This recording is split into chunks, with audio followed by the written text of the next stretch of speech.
for Planet Green. We have launched. We've completely launched. We've started the show, and it is Planet Green Trees. We're about to embark 2 hours of medical marijuana and marijuana reform in Michigan. Planet Green Trees. Attention, ladies and gentlemen, the Planet Green Trees show is underway with your host, attorney Michael Komorn. There are some people trying to get into the MMA right now. Right, but as long All as right, we're live. as long as we need a Hey, three-quarter we're live. majority, We're live. it's eligible to be open. All right, We're I guess live. we'll start the show. Hey, Michael. We're live. Hey, Jimmy. All righty. We have launched. All righty. We've welcomed everyone. I'm waiting to get led into the Zoom room, The Zoom room. just so the crew knows. I'm going to mute that so we don't have issues, right? Should be good? Okay, all right. Okay, I think we've started. Everybody can hear? All right, we're starting. Officially, we're doing it live. Episode number 487. It has been titled The Great Debate. Today is October 22nd, the year of 2020. I'm your host, Michael Komorn of Komorn Law, PLC. Welcome, everybody. This is Planet Green Trees. We should be live on YouTube, Facebook, and other platforms of podcasting. We ask you to like and subscribe and comment all you want. Looking for some feedback. Got a lot of good topics to talk about. Some guests that I've been instructed to tease, as well as the topics. Let me go through those topics right now. There may be a rant of some kind. Topic 2, lawmakers, police, governor warned in May about armed militia threats. I think we discussed a little last week with Eric Van Dusen. Supreme Court cases challenging the DA's classification. Where is legal that traffic deaths? Toxic workplace environment. Senate Bill 858, introduced by Senator BARRETT, a bill to amend the Public Act Emergency Managers Act. How are different types of medical cannabis working for different diseases?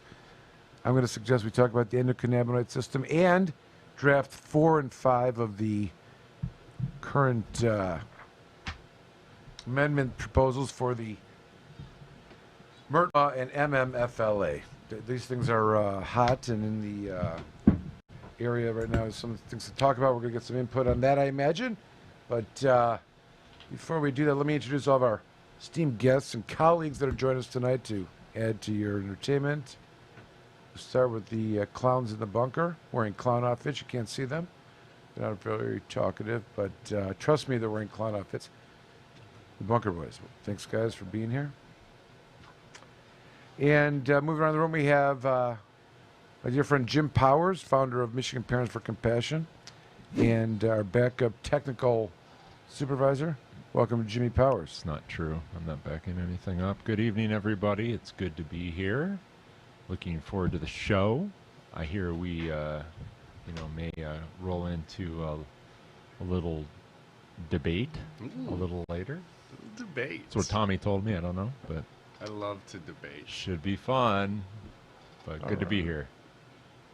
Not here yet, but expecting to be coming in hot any minute. Coming in hot. Amanda Johnson of Elevation State should be here, but sitting next to her, or will be soon, is a person who has been characterized himself as coming in hot at times. She's coming in hot. Coming in hot. Oh, Amanda's here. She's coming in. She's here hot. Very Perfect timing. excellent. Oh, good evening, Amanda. Good Welcome. evening, everybody. Glad you're here. How's the gang? Everyone's good and happy you're here. Amanda, of course, can be observed on YouTube, doing some Elevation Station, and Quite frankly, Michael, I'm all over the place. she's basically all over the place. You know, and I don't expect that'll change anytime soon, nor would I want it to. You know, I'm perfectly good with that. Also, if you see a meme of a pug of some kind or other kind of cute Oh, dogs, yes. it may lead you back to. It's definitely going to. Our newest addition is a Frenchie.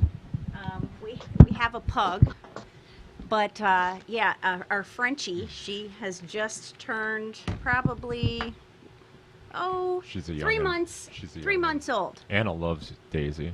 She really Daisy, loves, yes, she's beautiful, and you can find her on the YouTube channel as well. You reminded me of that really hot debate on PGT of whether or not people should own dogs or cats or whatnot. That's Yeah, somewhere. that was a good discussion. There's a clip. All right, moving around the room here, we have to meet Amanda's immediate right, a person that is not shy about expressing his political views and the transformation that he's gone through about a lot of different things. He really He's has. he's an ideas man. I've had some breakthroughs. Ideas man, and many of you may know him from his phenomenal library of music and tunes from the 70s Heck yes. to the early 80s. Fly like an eagle. Some say Abracadabra was his peak. That I'd say was they're a good wrong. one, I I'm have gonna to say. reach out and grab ya. Yeah. I think Abracadabra. I think I mentioned this a couple of Gonna episodes reach ago. out and grab ya. I had a whole dance routine to that, so maybe we gotta there you rehearse go, a there little you go. bit. All right, I It love should be it. noted that every week and every day, if allowed to, Steve would come in and play death metal. This week he was a little bit by Jennifer, who got to Yeah, play you some guys planned that. smooth 70s yacht rock. You is what guys she planned called it. that Wow. on me. You Well, guys please threw welcome. me off my thing. Please welcome Steve Miller. Steve Miller. The one and only. Always screwing with me. All right, good. Glad we got that gone. Now moving to the Zoom room. Before you Hi, everybody on Zoom. We got our Zoomers. We got the Pope of Southfield, some may call him, Ross the Rabbi, fellow barrister, and always in a cannabis kind of mood. Watch out for him if you see him in a Zoom room. He may ask you to step into a separate room. private room. Watch out for that. He's my dear friend. Please welcome Alan Pizer. Thank you, Mike. It's a pleasure to be aboard the Planet Green Tree spaceship. The Planet Green Tree spaceship is the best place to take all your marijuana questions. If you have a marijuana licensing problem, the Komorn law firm has a 1,000% averaging success rate in getting people licenses. They're also very good at handling criminal defense and other marijuana issues. So climb aboard the Planet Green spaceship. Planet Green Tree spaceship if you ever have a marijuana issue. 1-800-656-3557, KomornLaw.com. 1,000%. How does that math work exactly, Alan? We're looking ahead. You We're know, using there's sci- only we're one using- way to go, and that's forward. We're using Okay. science. and we're Way, using way error up. rates. Way up. We have a certainty budget on those statistics. That's what he's saying. And speaking of certainty budgets, you would think that he is currently housed in a dragon enclosure with a red light beaming. Yeah. It's nighttime. He's taking all those ultraviolet lights and feeling happy and warm and ready to eat some tomato worms. He is an iguana lover, guitar player, lawyer, and friend of mine from many years now. Please welcome Jeff Frazier. Hello, Michael. Hello, everybody. It's always great to be here from an undisclosed location. And I'd appreciate if everyone would kind of make sure that their hands stayed in the camera frame. You know, we don't some crazy stuff going on in the internet. these days. Oh, yeah. Just make All sure right. you pause your audio and stop your vid. Tobin, That's what I right? told my son, you know, when we were starting Zoom and all this stuff. I said, rule number 1, do not forget to mute. That's and right. do not forget to close your audio. Yeah. Yeah, a box of Kleenex there, but Jeffrey Tobin. Jeffrey Tobin. God. Lotion, had such too. a distinguished career, too. Who would have ever thought? Anyways, My God. joining us from the West. So first of all, Jeff Frazier spun through Michigan, I think. There was a cloud of smoke. Puff, he was yeah. gone. And he appears now in a dragon enclosure. I think he's in Texas, undisclosed. Speaking of not in the normal location, we have Allie McCormick hanging somewhere on the West Coast, but joining us via technology to the Planet Green Tree spaceship. Welcome, Allie McCormick, please. Thanks. It's great to be here. I'm actually in Cannon Beach, Oregon right now. We were just in Manzanita. Had like a quick cheese and meat plate and a glass of wine. Came back to do the show, and then we're headed out to dinner here shortly after the show. Very fun. Excellent. And yeah, then, I'll have some fun pictures and everything to show once I get back. yeah, we're going to have a whole segment for your trip. Show and tell. We'll show, yep. Show We're and going to tell. prepare a segment. Yeah, well, I'm planning on stopping at a couple of dispensaries here in Cannon Beach before we leave Excellent. tomorrow. Stopping in one in Seattle before I head home on Monday. That so. will be fun. Take some pictures, Allie. Also, comment, if you can, on the price. Yes, we'd love to hear. Story I has will. been I did brush up on my Oregon recreational and medical marijuana laws while I was out here just to see what the difference is, and we can discuss that later or next week or something. But it's pretty interesting the difference in the rules and regulations on that. As a good lawyer would, Ellie, brushing up on the rules. I'm kind of curious also, there's been much talk of how the West Coast has been inundated with supplies of cannabis, and unlike Michigan, are going through a surplus. And if many of us will recall, there was some creative thinking, no action, I don't think, by Steve D'Angelo's brother. What was his name? Andrew. Andrew D'Angelo, about talking about a interstate compact agreement so they could get their marijuana into Michigan. It's not going to happen. Without that happening, I still think there's still a surplus there in California. I'm curious. West Coast. Curious to hear you have to report on that. All right. Especially with the fires impacting so greatly out there. I'm wondering how that outdoor harvest is going to go and what they're going to do with it. Well, from what I've actually asked around, from what I've heard, most of Oregon, like Washington, since this is getting into like their kind of rainy, wet season, it's not so much an issue as far as like Oregon and Washington because they have had a lot of rain. Good. But Northern California and stuff like that, I guess that's been a different story. Yeah, it's tough over there. I just talked to my uncle today. That's why he was saying that some of those farms down by him, Sonoma area, Napa, gone. Yeah, I heard they're going to have some issues with their wine this year. Yeah, that's another thing. Ellie, I happen to notice that you were drinking wine. Yeah. People aren't no gonna judgments. watch out. No judgments, but it's okay. Hey, I had to buy some local wine and try it out, so. Good. It's true. It's a good place to get it. Was it from. infused with cannabis? That's a good question. It was not. Is that an option? That's a good question. I mean, I didn't really look too much into that, but I could ask around tomorrow. Yeah, when you go to your dispensary shopping, see what the word on the street is. We need answers, not more questions. We need no more good questions. We need answers. Maybe we'll make this a point to have that like a segment on the show next week then, so I can get more answers and information that I can provide accurate information. Call it perfect. Just call it, as far as the laws online. Call it Ellie's Answers. Yeah. No more questions. I like it. All right, good. All right. Now, turning to our final Zoom participant, he is a good friend of ours, a Planet Green Trees contributor for many, many years. He's got his own podcast, the Jazz Cabbage Cabbage, I like to call. Cafe. I like it. It's Tuesday. like Target. And we're glad to have him with us. Many people think he's responsible for everything. I say it's all true, especially the bad stuff. Please welcome Jamie Lowell. Hello. Happy to be here. What are your whereabouts tonight, Jamie? And what can you tell us that took place of interest on your cabbage show? Yeah, I'm in Detroit right now, and for some reason we couldn't broadcast live on either Facebook or YouTube at our normal time on Tuesday, but we did record a show that included Uncle Stoner, Bobby West, who as of recent years, he's been all over the world involved in cannabis one way or another for many years, but most recently has been heading up the squash offs. But he hasn't been able to do them, obviously, because of the COVID scenario. He's also a breeder, and he's been hanging out in Jamaica, creating some really good strains with some Caribbean landrace type crosses.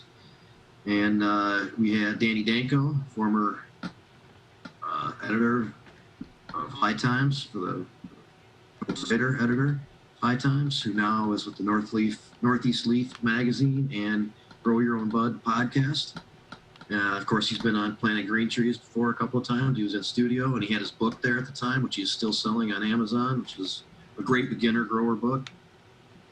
And then we had Darren Mccarty, four-time Stanley Cup champion, passionate cannabis advocate, and he's going to be up at our show, or up at our store in East Hollis this Saturday to help us celebrate our one-year birthday.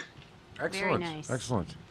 I happened to see some old Hash Bash videos. I may even send one to Alan. You know, like your phone makes those videos, this time, whatever. And there's some Time-lapse or whatnot. Darren Mccarty selfies on that as well. But Jamie, glad to have you with us. There's a lot of topics that have come to light that we've kind of been foreshadowing. I hope we can get to some of them a little bit. In fact, I'd like to talk about, because that does involve a little bit of the one of the topics I brought up, the draft 4 and 5. But hold on. But just to talk about the expectation of the show moving forward, there's a debate or something at 9 o'clock. I don't know. We were talking about watching it live. That may be dangerous. It sounds dangerous. It might be dangerous. You know, although we do like to live on the edge, it's pretty Let's edgy. see. Let's see what Jeff Frazier thinks. Jeff, do you think would we dare in this crowd to watch the presidential debate and have open mics during that and allow Yeah, what do you free think? conversation and debate amongst ourselves as we watch live the presidential Just debates? making commentary on the debate. Just Presidential open. debates, Theater 3000 or whatever. Yeah, do you think we should host a watch party and just totally watch the debates together? Or do you think we would run into some risky business in doing such? Very risky.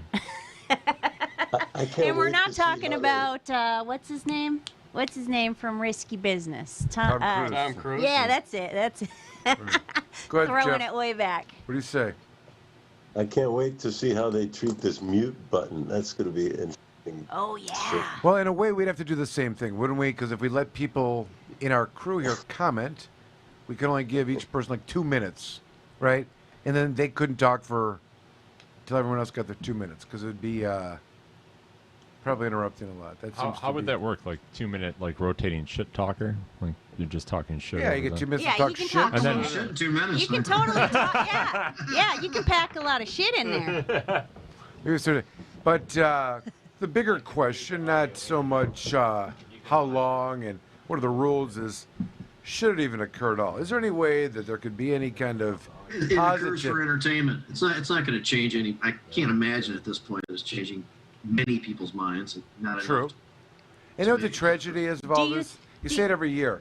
The election is determined by the undecided voters who are undecided as we speak here today. Isn't that crazy? Like, it's really not going to effectuate anyone that's paying attention, but there's all these other people who still aren't sure yet, right? Is that not the way it goes? There's millions of dollars spent in the last weeks of a campaign. But how many do you think that there's enough people right now that are undecided who will make the difference in this? I don't think that that's true. I mean, I'm not. Selection. It seems absurd. It seems remarkable, but I don't know. I don't there think are a they're lot gonna. of people. I mean, I don't know. I've heard statistically that you get to the election, and there are the undecideds and the swing voters, right? Whatever that means. And Swing. everybody else already decided. The election's over for the decideds. Jeff, what do you say? What's your take on the Bernie voters in Michigan? Will they go for Biden? Because that's going to make the difference. I say Jeff Toobin should not be on a Zoom anymore. But I'll He say should have this. his privileges revoked for sure. I fear, Jeff, your point. Jim can speak as a representative of Macomb County. We can get an absolute truth from him. But let me just say it. Michigan, which went to Donald Trump last election, will go to Donald Trump again. Why would it not? Jim, explain it to me. Historically, Macomb County, specifically southern Macomb County, has always determined which way Michigan went. You know why? Because of this. Because you have the north, which will go a certain way. You have the south and southeast, Wayne County and Oakland County. Yeah, you were You share a talking about diversity of voting there. And Macomb County is the other third large community, and that is so many people that will make up the rest of the statewide election, certainly if you're going by popularity. Yeah. But in terms of the Electoral College, there's a huge county that sends forth a number of potential representatives for the Electoral College and seem to swing their way. If you remember last election cycle, presidential election, Trump came to Macomb County Yep. the day before election, and Biden was just here too. What's her name? As was Pence. Huh? Hillary did not. No, Hillary she did didn't. not. Right. Nope, But she blew it. I will tell you that I mentioned this to the group, I believe earlier in the week, but the number of Trump signs that I see in southern Macomb County, which typically is a pretty left-leaning area. That's what's so remarkable about southern Macomb County, is that from time to time it swings right, and it did the last election in a big way. And if you look at the number of signs, I mean, it's not scientific, but I say, well, there's certainly is a significant amount of support for Trump in this area. All right, Jeff is the one that raises this question, and of course it requires us to read the following disclaimer. The opinions and comments expressed in the show by hosts, guests, commentators, posts, articles, etc. may occur and not represent the actual opinions or thoughts of Komorn Law Firm, etc. Read the disclaimer at the bottom of the notes here. With all that being said, it's an interesting discussion, Jeff, I think, especially in light of some of the crazy shit that's been going on in Michigan. Yeah. I mean, we live here. You spun through like Schroeder, his piano. But, you know, this whole thing with the sheriffs not enforcing the governor's order because it's unconstitutional, encouraging some of the crazies to be crazier, the taking of the Capitol with guns, videotaping, the, you know, liberate Michigan. This has kind of radicalized a lot of people, but also mobilized a lot of voting. I think that has been a kind of negative, and have been mobilizing around the political circumstances and really making the COVID political, unfortunately. And it's easy to isolate our governor, who's in charge of making these health decisions and whatnot, to blame. And I think it was even more so fueled by the Supreme Court finding that her executive orders were unconstitutional. Now, that is without an opinion about whether you like her or not. I'm just saying, to answer Jeff's question, with all things considered, if people show up and vote from that side with any fervor, I mean, with any consistency, you got a real problem with Michigan. That's what I'm saying. Yeah. Jamie, what do you say as a Democratic caucus masseur? Yeah, I think that there's enough of people who would have preferred Bernie who are now going to switch over to Joe Biden, both to work against Trump. There's a sense of urgency for a lot of us to remove him, and then for others, they will, you know, even though it's not the candidate that they wanted, they're going to stick with the party and vote for Biden. And there's a lot more involvement than there has been in recent years now. I think in part response to the absurdity of 2016. Do you take any heat on the motivation or mobilization of the antagonist voter or non-voter that may be motivated to vote now just to, you know, take the Trump position that's antagonistic to that woman from Michigan? And I say that with sarcasm and political satire in mind. Should I take the heat from them? Is there any do you have any concerns that this is a direction that Michigan may go? I mean, listen, if we I do. I'm not going to call it or anything like that. I'm concerned. Last time it was within 10,000 votes. There was a lot of apathy. Now people realize what the result of that apathy was. I don't think that the same mistakes can be made this time. But you know, we'll have to wait and see what happens. We were surprised last time, so It's fair to say the turnout for Trump will be the same, right? The number of activated voters will be the same or more. I think he lost support actually, but could be. I'm not saying that. And again, I think Michigan's okay. Let's step back for a second because Jeff's question is a good question. I think it's even. We don't have any answers. We're all speculating. There's a disclaimer that's been made, but I've been suggesting this as well. I think that really, at the end of the day, you can see statistics of the popular vote. These are the percentages that Biden's up, whatever. That's what you keep seeing on the news, right? But does any of that matter? Do we know that the popular vote does not matter? We've confirmed that. So we know going into this election of 2020 was there's 4 or 5 swing states that decide the election. We know which states are red and know which ones are blue, and the remaining 5 or 6 or 4 to 6 are the ones that, if gotten by either party, are going to determine essentially the swing of the election. And we know that because Trump won without the popular vote, but enough votes from the Electoral College. Yeah. So, but that's looking not the at first Michigan, time, that's not the first time that's happened either. Of course. But putting that aside for a second, looking at Jeff's question regarding Michigan, I mean, there's no. I mean, I think there's a fair point, which is this: has Trump offended enough people to activate them, where people are coming out to vote just to get rid of them? Number one. Number two, does the Biden selection disenfranchise a lot of people that had interest from the Bernie side? Okay, and are they not going to show up? And number three, has Gretchen Whitmer's executive orders, which have not been received equally across the state, increased voter interest and or motivation to get out and vote for Trump? And those are good questions. Who wants to answer those? Well, I answered most of them, but as far as Gretchen Whitmer goes, I don't think so. I think that she has I think her, even though that took place, that the Supreme Court ruled in that manner, I think her work in handling the crisis is largely supported by more than what she was voted in by. So there's a vocal minority maybe, but I don't think that is going to affect that. It's going to create more Trump. Jamie, I've got a question. Do you think that perhaps the nominees would have been different had they been chosen after the pandemic hit for presidential, presidential nominees? Like, do you think that if we were in a time, like in the middle of a pandemic, that the choice for a president, the Biden and Harris would have still been Biden and Harris? Or do you think that another candidate may have been more They've emerged suitable from the Democrats?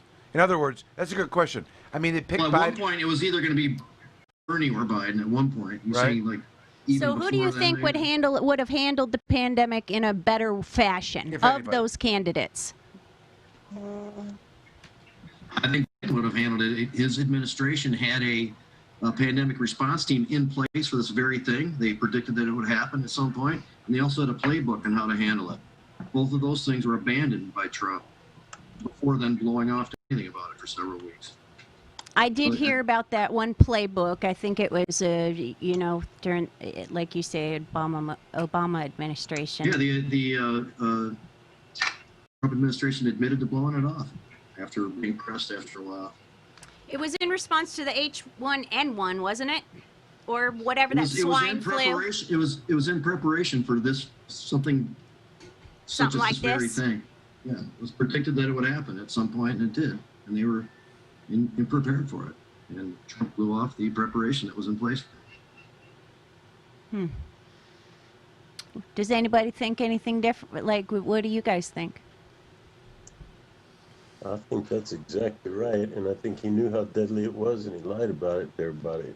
Fucked the whole thing up beyond repair. She recently admitted to also. Yep. Well, it looks like we got T-minus 29 minutes to make a choice. USDA approves Michigan's industrial hemp plans. Jeff, what do you think about that? U.S. I think that's great news. It came out on the same day that Ecuador approved and published its final regulations. So we have to get this Ecuador-Michigan axis of evil happening.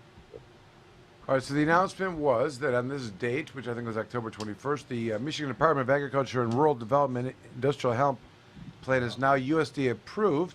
The plan establishes regulatory requirements for cultivated industrial hemp, making MDR the primary oversight of industry, following a successful pilot program launched last year.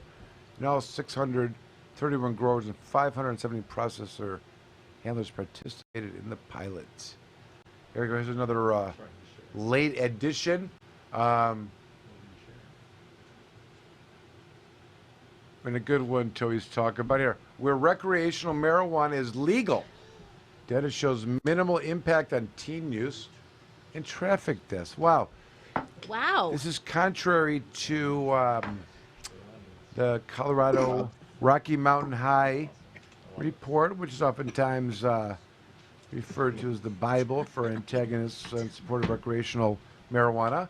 But I do think if we step back and look at what's happened from the 2018 election, we all remember that night, right? Many of us showed up at the Cannabis Council. Yes, we did. Reported live from the. We did it live. We did it live. We had call in from We'll do it Tommy. live. Tommy Chalk. Tommy We'll do Chalk it over. live. But I just love that. other than Mama Deborah Young being made the poster child of pipe smoking on the police force, they used a picture for that. Remember that? I remember Other than that, can we identify anywhere some downsides of our cultural? Can we point to the downfall of the humanity? Are the animals Oh, okay. eating humans? Is there time for a flood? They're calling for a flood. They Is are. there? Do we got to wash them? Do we got to kill? gonna be a long Is winter. it over? Sky falling. Sodom and Gomorrah. Temple No. of Babel. The only I mean, thing tell that's me- happened is tell me the what's going cops on. stopped arresting most people for marijuana. Yeah, most, but we still have people Oh, we got affected. cases. As a matter of fact, Oh, there's cases. As a matter of fact, Jamie, talking about Last Prisoner Project, Michael Thompson's, I mean, he's still sitting in there, okay? That's it, yeah. That was from Nice. that night. That's what Tommy legalization. Chong. Nice, Jimmy. Very cool. You look like you've gotten younger, actually, from that picture.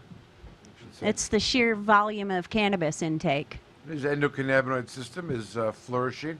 All right, but okay. So what were we talking? We had this idea going here with this. I forgot what I was talking about, but the Last Prisoner Project, Michael Thompson. No, a little bit back from that. I'm saying Okay. the cultural impact of marijuana legalization has gone on, and I'm waiting for someone to point to some significant identifiable fact or factors that say that this experiment was a mistake or it failed. Jeff, what do you think? Where are they? Give me some artifacts, some evidence. It's a failure. Where are they? Where is it? What is a failure? I'm sorry? Legalization. The article title is Where Recreational Marijuana is Legal. Data show minimal impacts on teen use and traffic deaths. So it's like a positive. I said the Rocky Mountain High, propaganda is nonsense. Different reports come out at different times saying, good, bad, or otherwise. But if we sit here in Michigan, we'll let you be Michigander for a little while. The reflections on or identifying specific incidents, factors, visuals, observations of the cultural impact of the legalization of marijuana in Michigan. Where is it? Identified negatively, positively, anything? I don't think that there's any negative impact. I understand your question. I think that the entire science behind the testing with regards to traffic, operating an automobile with having ingested marijuana, I don't think that there's any good science out there. The best science out there is saying exactly what you're saying, that at least with experienced users, there's lower accidents, lower fatalities. I think the science, where the real science to be made, we're going to have to do it. We're going to have to do it in every case, and you know it. We've already started. But they can't, it's junk, what the science that they're using to presumptively incriminate people for traffic offenses while having marijuana in their system. Listen, it's a good question. Again, no answer is just question. No, Jeff, that was a good answer. I'm reading this title, Where Recreational Marijuana is Legal, Michigan being one of those places where the data shows that there's minimal impact on teen use and traffic deaths. I'm saying, is there some other impact that we can look at or, that has been a manifestation of the legalization of marijuana? Alan, what do you say? Is there anything that you can point to, or do you think that it's been a successful endeavor so far? Well, police can no longer use the excuse, I smell marijuana, as a search. In the past, they always used that for You- warrantless searches. I hate to And be that's an, I hate to be an Alan Pizner, but you say that there's no case that you can point to. I love you. I'm waiting for it to happen. Hopefully, we'll have one of those. I'm Alan Pizner. That's the law. Go ahead, Jan. Keep going. what I said should have been prefaced by the words, in theory, they can no longer do a warrantless search because they smell marijuana. In the past, that was their ticket to search a car, sometimes search a house without a warrant because they smelled it. So that's one impact that police have lost, an important tool to search someone else's house and get into their business when they had no right to do it. Well, as we know, Ellen, and this is maybe one of the things we can talk about. There's all kinds of amendments being slung around, some of which are intended to default back to the public health code, the definition of marijuana. Allie, what do you think? What are your thoughts on being someone who's Ohioan by nature and refers to the University of Michigan as the Michigan College? And I'm kidding, I'm joking. It's my favorite. I know. She gets really When mad. life resumes, we'll go to a game. With that, I am definitely if it comes down to OSU or U of M, I'm definitely a U of M fan. Yay! That was not me that put or what was it? Okay, listen. Forget all that. Forget the defense of your Ohio. Whatever. Go Michigan Do you think College. that Michigan is all messed up? Do you think it's been better? Do you think it's been worse? I mean, from what's your take? I mean, you know. As far as like the medical marijuana, or, Im- like, i- impact of the impact of legalization. I'm saying As this a whole. study suggests, and I'm saying, you know, the things that they look to in states are whether or not there's impact on teen use. Has it gone up or down? This report says no, and there's Are not people necessarily getting more into traffic more deaths. accidents? Yeah, so this says Or is no. there more There may be other domestic things to look violence? at. That Right, there's anything. like, you know, more apathy. Fewer people showing up on time for work. higher A lot of people driving around unemployment. with their headlights off. You know, Yeah. not rolling up their Increase windows. in- I don't know. Whatever. Increase in Dorito consumption.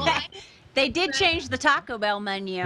It's all this, Those you things know. aren't bad unless they're identified with and there's some correlation to some kind of negative impact culturally, public safety wise, traffic wise, or I guess economic wise. But what is your take? Do you see that the legalization here in Michigan has been negative or positive? What's your take, Ellie?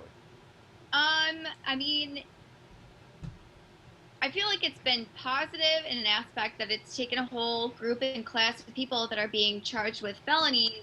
Like previous, they were charged with felonies, and now it's down to, you know, civil infractions in some instances. Obviously, if they're under the age of 21, misdemeanors. But do I necessarily agree with, you know, people that were under the age of 21 should be charged with misdemeanors still? No, I don't.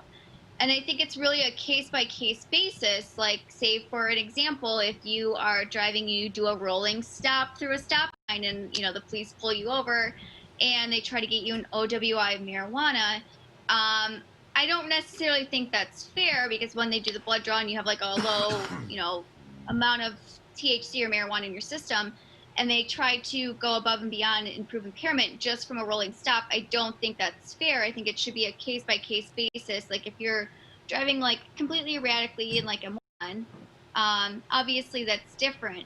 But, like I said, I should say I also have not read the study yet. It is flagged in my inbox to read it, but since I've been away, I have not read it. That's but fine. I think it's a basis. I mean, who hasn't rolled through a stop sign from I didn't mean to time put you on the time? spot. You know, you brought up something like Alan did. You know, we know that it's supposed to be a civil infraction, but we also know, unfortunately, that in some counties they're charging people with felonies. How could that be? You know what I mean? No, and I don't think that's fair. I mean, for an instance, say for an 18-year-old kid who, rolled through a stop sign and they're in college and getting this misdemeanor OWI marijuana is going to, you know, take away their college tuition or things like that. Yeah. I mean, I don't know how a prosecutor can sit there and be okay with a situation like that, realizing that they're going to ruin this kid's whole entire future on something like that, and push forward on this. I think it should definitely be a case-by-case basis. I mean, a rolling stop through a stop sign, that's not a huge deal, but I mean, the circumstances change. But I mean, is there any really true correlation between people who have marijuana in their system and driving and causing deaths? I don't believe so. The Michigan State Police says there's not. All right, let me exasperate this dilemma here because we're talking about civil infractions, how it's supposed to be. It's not necessarily that way. Under 21 is interesting because there's an argument, as we know, that MRTMA doesn't apply to 21-year-olds. That means that we have a case. It's not true. We have a case where they're charging a 19-year-old woman with any presence of marijuana. Any presence, okay? Because While driving, they are not charging her with impairment anymore. they can't do that. But because they can do this, They can't. they're charging, bullying the court. They do whatever they want. I got to get a I mean, judge. they do whatever They're they want. charging Whatever they this want. girl with, That's true. because she's underage, she doesn't get the protections of MRTMA. The argument is The per se that limit doesn't just come into play. the language isn't there either. But I'm just telling you this is what they're doing, you know. And saying, oh, it's a zero. No, they can't do that. That wasn't the True. intent. True. I mean, there's not a significant set of cases we can look to where marijuana has been the culprit for driving that would create the concerns or craziness that would justify. It's just not there, right? Traffic deaths is not there. Impacts on teens, not there. Now, what Allie brought up on a case-by-case basis, and I think if we gave Alan a chance to talk, he'd say, well, a lot of different definitions out there, and I'm not going to speak for these two esteemed lawyers because they are esteemed, but it sounded like they were saying there's some definitional issues with the statute, and maybe the legislature needs to get in there and dig at that thing and rewrite some stuff. I don't want to say that's what they're saying, but there's been some arguments about that. Our Attorney General said that recently. She thinks the legislature is the solution, not implementation or policy. Jamie, since you're responsible for everything, what do we do here? I mean, the argument is that if we don't have a legislative solution, we're going to continue to do the, Bob Redden to Hartwick and Tuttle 9-year dance of case law. Our Attorney General has refused to take a position of educating policy, section, Attorney General opinions, and suddenly said she supports the law, but the legislature's got to change it. What do you say? Is this a way to go? Do we want to let the legislature do that? And without getting to draft 4 or 5 yet, is this the right thing to do? It seems like Allie and Alan may say so. I'm talking for them now. Just kidding. What do you say, Jamie? Well, overall, no, I don't want the legislature to get involved. I don't want the legislature, particularly in this session with this composition, to get involved. There are some things that have been discussed that have changed in the law would make sense, but I would like to make that decision, how comfortable I am with that, after a fair work group with all appropriate stakeholders at the table discussing these things. That's true. We don't really have, who made the input on this? If it's stakeholders from our original group, I would say we'd object that stakeholder group, there's no other way to say it. They're the ones that lost the war, right? The war and the vote. They lost. They got to get to the table and dictate the terms of the peace. But you don't deny that there is confusion. You don't deny that there's some issues that we spoke of here, the under 21 issue, the lack of some penalties for remuneration activities, the in public, all that nonsense, since it's not so still scheduled. Well, those things are true, and then there's a method of interpretation in which you can decide how big of a deal you want to make out of those, or how you want to actually view those in a particular context, and the spirit of the intention of the act, and that type of stuff. And of course, we have a lot of prosecutors and police and stuff helping out with the interpretations, even in the Attorney General's office. So those aren't the kind that meet the type of standards that I think all of us would like to see for interpreting law. They're going out of their way to try to find ways to keep things restrictive in an issue, and that's of course not the intention. I hope that's what we continuously deal with. I hope Charlotte Engel is listening, and this one's for you, yeah. Charlotte. Did he get That the is Zoom not how thing? Federalists think, Jamie Lowell. they don't say as they begin to go at this, well, it depends how much we really want to look at it from that perspective. They're trying to see words and, extrapolate pain from the words and Extrapolate. prohibited behavior. Anyways, we have to take a break according to Jim Powers. He's got a We do. he's got a Alan Peisner. This is true. MacGyver kind of device over there he's using for multiple things. Let's take a quick break and we can return and continue this topic. I want to talk about. We're going to the debate. Whoa, I guess we're going to the debate. 13 Are we minutes really? away. That's what Tommy No, said. I don't know. All It's right, up to well, Tommy's Let's let's go to running. the debate.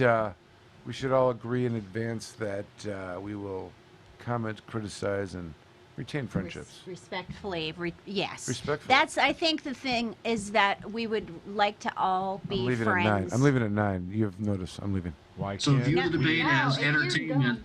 Everybody's made up their mind, right? So we're just watching. Yeah, it for we're fun now just at for. this point, It's right? just like watching like a sitcom, quite frankly. you know, But Circus. there we So, go. I'm not watching any of this. Well, you're going to be doing some fun stuff. I am. America. America. Marca. Hey, Marca. Michael, has anybody tracked opioid overdose deaths in Michigan in the last 10 or 15 years with the implementation of, kind of how it correlates? Yeah. Have you seen anything? I don't know. Remember that I don't meeting? know at this point. But that's a good question. I think there should be. I don't know the studies, but based on feedback from the doctor that we have, he works at, he's a doctor, so he sees all kinds of patients, and his based on his experience, it has drastically reduced the number of people who even, want to go that route. People are using cannabis as an exit. I mean, as a matter of fact, speaking, I can say, felt the same experience. I mean, the number of people who have reduced their opiate. Jamie, you know the same thing just from your experience at dealing with patients at Third Coast. Also, I think the greatest And me population. personally. You personally, the greatest population of patient categories is pain or chronic pain. It used to be chronic. Used to be. What was it? Severe and chronic pain. Then we separated that. But yes, I would say all that. And there's a Well, good. here's my question. Is it worth taking a run at them as a debilitating condition? Again, opioid use disorder? Is that on the list? You think it There's has? nothing like that. There's no substance. The closest thing that we can get to like anything like that would be, there's PTSD for emotional conditions. But if you're Was treating that that like tried? a disease, Been PTSD. injected before. There is a syndrome. It's called opioid use disorder. No, I know it was on the list. Wasn't it? It was applied before and We denied. right? tried. I think we did not Okay. pass. Right. Okay. It should be applied every time we can. There should Alcoholism really be- too. It unravels. There should Right. really be depression and anxiety on that because there's a huge number of people that use it for that. But I mean, that causes all kinds of physical problems when that is a consistent factor in your life. So that's We're I don't supposed know that they ever ruled on this one. We're supposed to take a break, but I would say this: we should may have another run at the opioid thing, and also alcoholism and even wine Yeah. drinking. Allie, don't point fingers. Just kidding. Finger pointing will get us nowhere. Allie, just kidding. That's That's fine. the opioid issue. Something my uncle was telling me about, but I'll once we get to that, I'll share that. Yeah, I'm curious if you know the Oregon conditions and also maybe the Washington State conditions. I can maybe give you information on the Washington issues, but it's just a case that my uncle has been, because he works for the state health department. So just some information and stuff I've got from him. So I do know, Jeff. We got to take a break. Jim's going crazy over here. There was the Michigan State Governor's webpage under Schneider used to have a September is Opioid Awareness Month, and I read the stat on that like 27% of Michigan households were treating severe and chronic pain or acute chronic pain at that time, which is probably, 27% of the households, probably like, 25% of 7 million or 8 million. You know what I mean? 1.5, 1.75. You know what I mean? And I don't know. A lot of people are treating for those And the traditional treatments are opioids. All right, let's take a break. I'm sorry. If I just let me Please. add one thing though, as far as the checks and balances that are in regards to prescribing opiates, it's much more stringent now. In fact, they do reports on doctors to find out how many and what they're distributing and all that kind of stuff to try to battle that.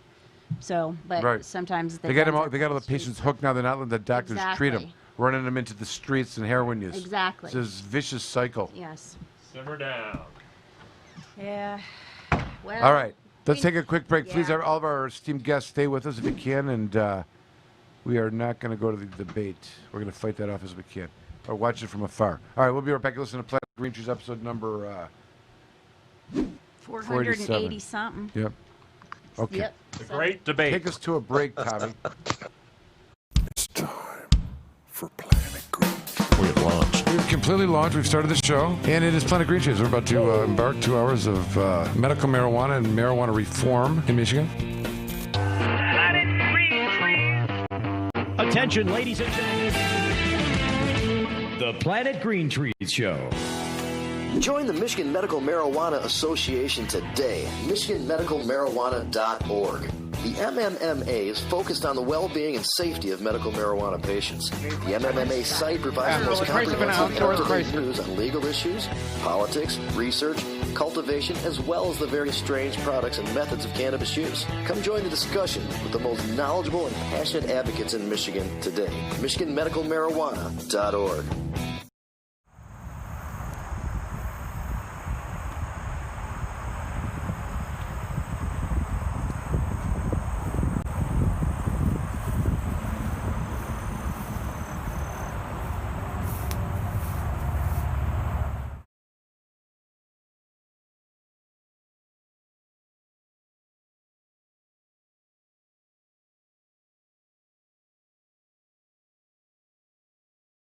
I am Earl from G3 Cannabis Therapy Network, and you are watching Planet Green Trees, the original and #1 podcast in Michigan for all things cannabis and legal news.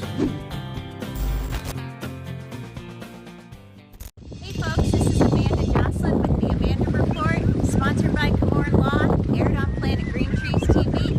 We're here in East Tawas, and man is it beautiful weather, but a little windy. We're about to do a review on the Botanical Company.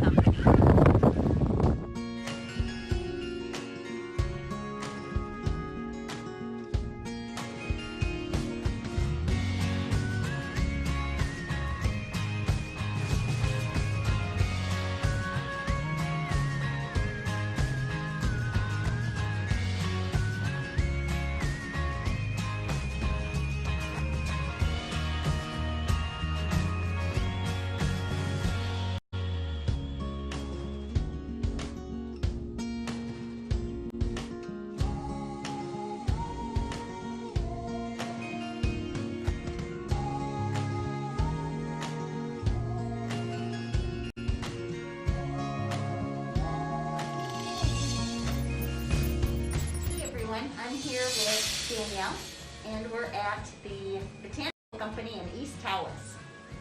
Tell us a little bit about your location here. So we are in Northeast Michigan in the beautiful town of East Tawas. We opened in October of 2019 with our medical license, and then February of 2020 we got our recreational license. We have been warmly welcomed by this community, so we're so excited to be here. And obviously you can always find us on Weed Maps and Leafly with any location information. Very nice, okay. All right, so let's hear about some of the products that you carry here at the Botanical Company. Definitely flower is a fan favorite here, so we want to make sure that our flower selection is very strong. And then obviously we're always listening to our guests and making sure that any new products coming online, we're getting them in as soon as possible and they're available for sure. Tell me about another thing that may make Botanical Company a little unique. I would say is our aggressive loyalty program. Tawas is a fantastic tourist town through the summer months, but we know once those tourists leave, we have to make sure that we're doing right by our local demographic. So we wanted to make sure that our loyalty program was aggressive for them. So they were coming back and spending their hard-earned bucks and getting the best bang for their buck. Very nice. Okay, so tell us about how somebody would get started here. I understand you have both adult use and medical use. So what would somebody that's looking to sign up, what would they need to have? On the medical side, you just need your valid MMJ card and a valid driver's license or state ID. And then on the recreational side, you just need a valid ID. And then really we want to make it very friendly and make it a place where either if you're new to the cannabis lifestyle or very well versed to know exactly what you want, we just want to make sure it's a friendly atmosphere to come on in and spend as much time with our budtenders as you'd like to. So other locations, what can we expect from the botanical company, Danielle? We're so excited. We have our vertically integrated facility being built as we speak in Lansing. Such a strong cannabis culture there. That will be our cultivation, processing, and provisioning. That really is our flagship location. Very exciting. So November 1st, we hope to have provisioning open there. So we're just over the moon about that. Yeah. And then also up in the wonderful town of Kalkaska, such a great cannabis vibe in that town. We love it. We're going to be opening provisioning and then also social use lounge, which is just, we're so excited to be able to come and get your products. They're right next door to each other. You can come and shop and go next door and just check out some music or hang out, and we're over the moon about it. I can't wait. Yeah, us too. Us Yeah, too. so I guess we'll have to be making another trip up north to take a look at not only the provisioning center, but also the lounge. And I understand there's going to be some awesome Kalkaska Kush.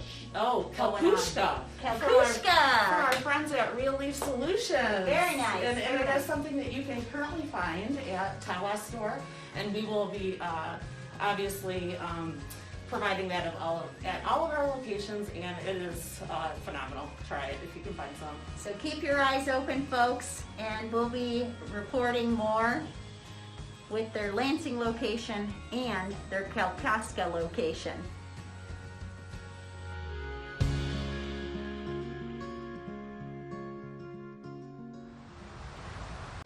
This is Amanda with the Amanda Report, sponsored by Komorn Law and aired on Planet Green Trees. Thank you for watching, and we'll see you next time.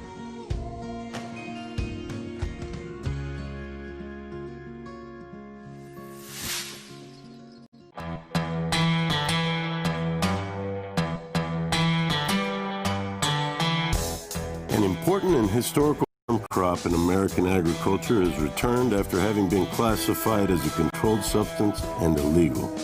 On December 20th, 2018, the President signed the Farm Bill, also known as the Agriculture Improvement Act of 2018, into law. The signing of the act was great news for the hemp industry, which amended the definition of marijuana in the Federal Controlled Substances Act.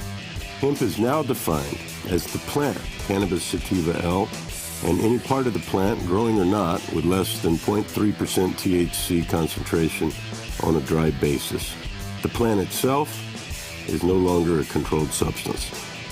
Hemp is one of the most versatile plants on earth. From clothing, fiber, paper, building materials, hempcrete, biofuels, CBD, and medical uses, it has been a part of America's industry for over 200 years.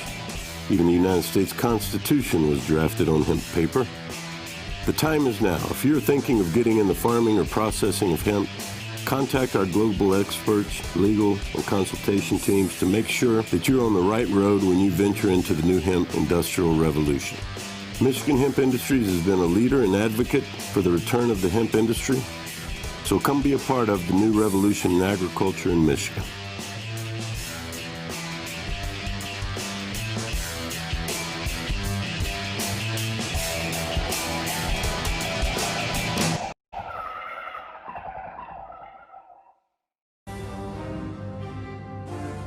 Komorn Law. Michael Komorn is one of the top attorneys in Michigan that has experience and dedication in criminal defense law. Komorn Law can take your case from arrest all the way from trial, appeals, and even to the Supreme Court. The team at Komorn Law has the compassion and the experience you can look to for help in your time of need. Komorn Law has over 25 years experience in criminal defense. We have accomplished numerous legislative changes through community involvement and lobbying. Our award-winning law firm has a reputation like no other for keeping overreaching government accountable and in check. We have built Komorn Law for people who need lawyers to stand up to the system, fight back and win. Once we become your lawyer, you become a part of our family. Don't settle for less, just ask our clients. Komorn Law, the best damn criminal defense lawyers, period.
Hi, this is retired Sergeant Steve Miller, and you are watching Planet Green Trees.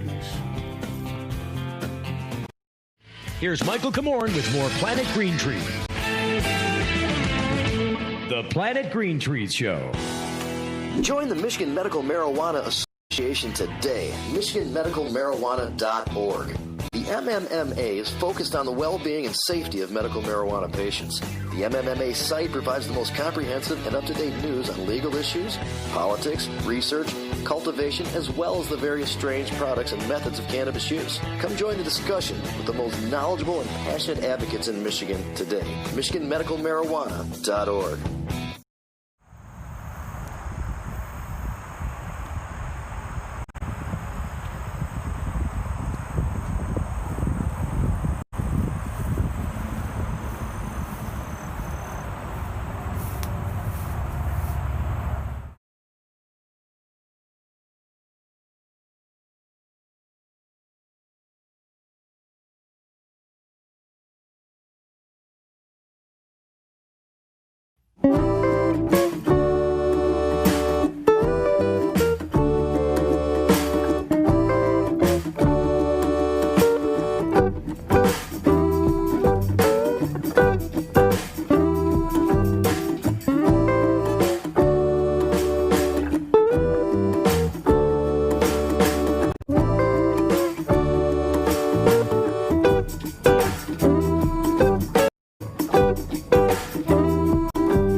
Dr. Bud Green here. Welcome to our...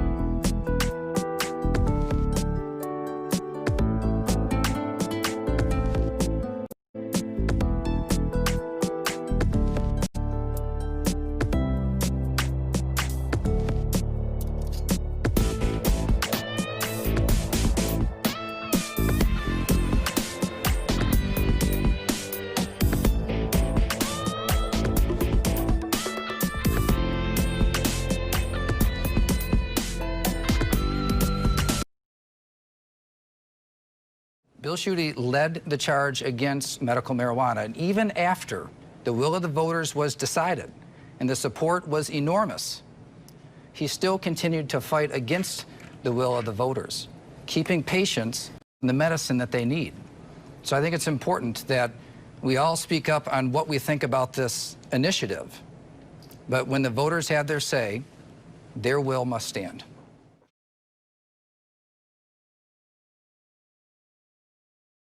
Hi, my name is Jim Powers with Michigan Parents for Compassion. You are watching Planet Green Trees. Planet Green Trees is the #1 podcast for marijuana and marijuana-related discussion in the state of Michigan.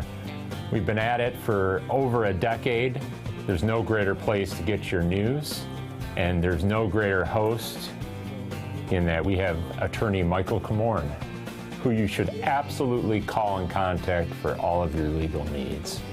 Planet Green Trees is the #1 marijuana show in the state of Michigan.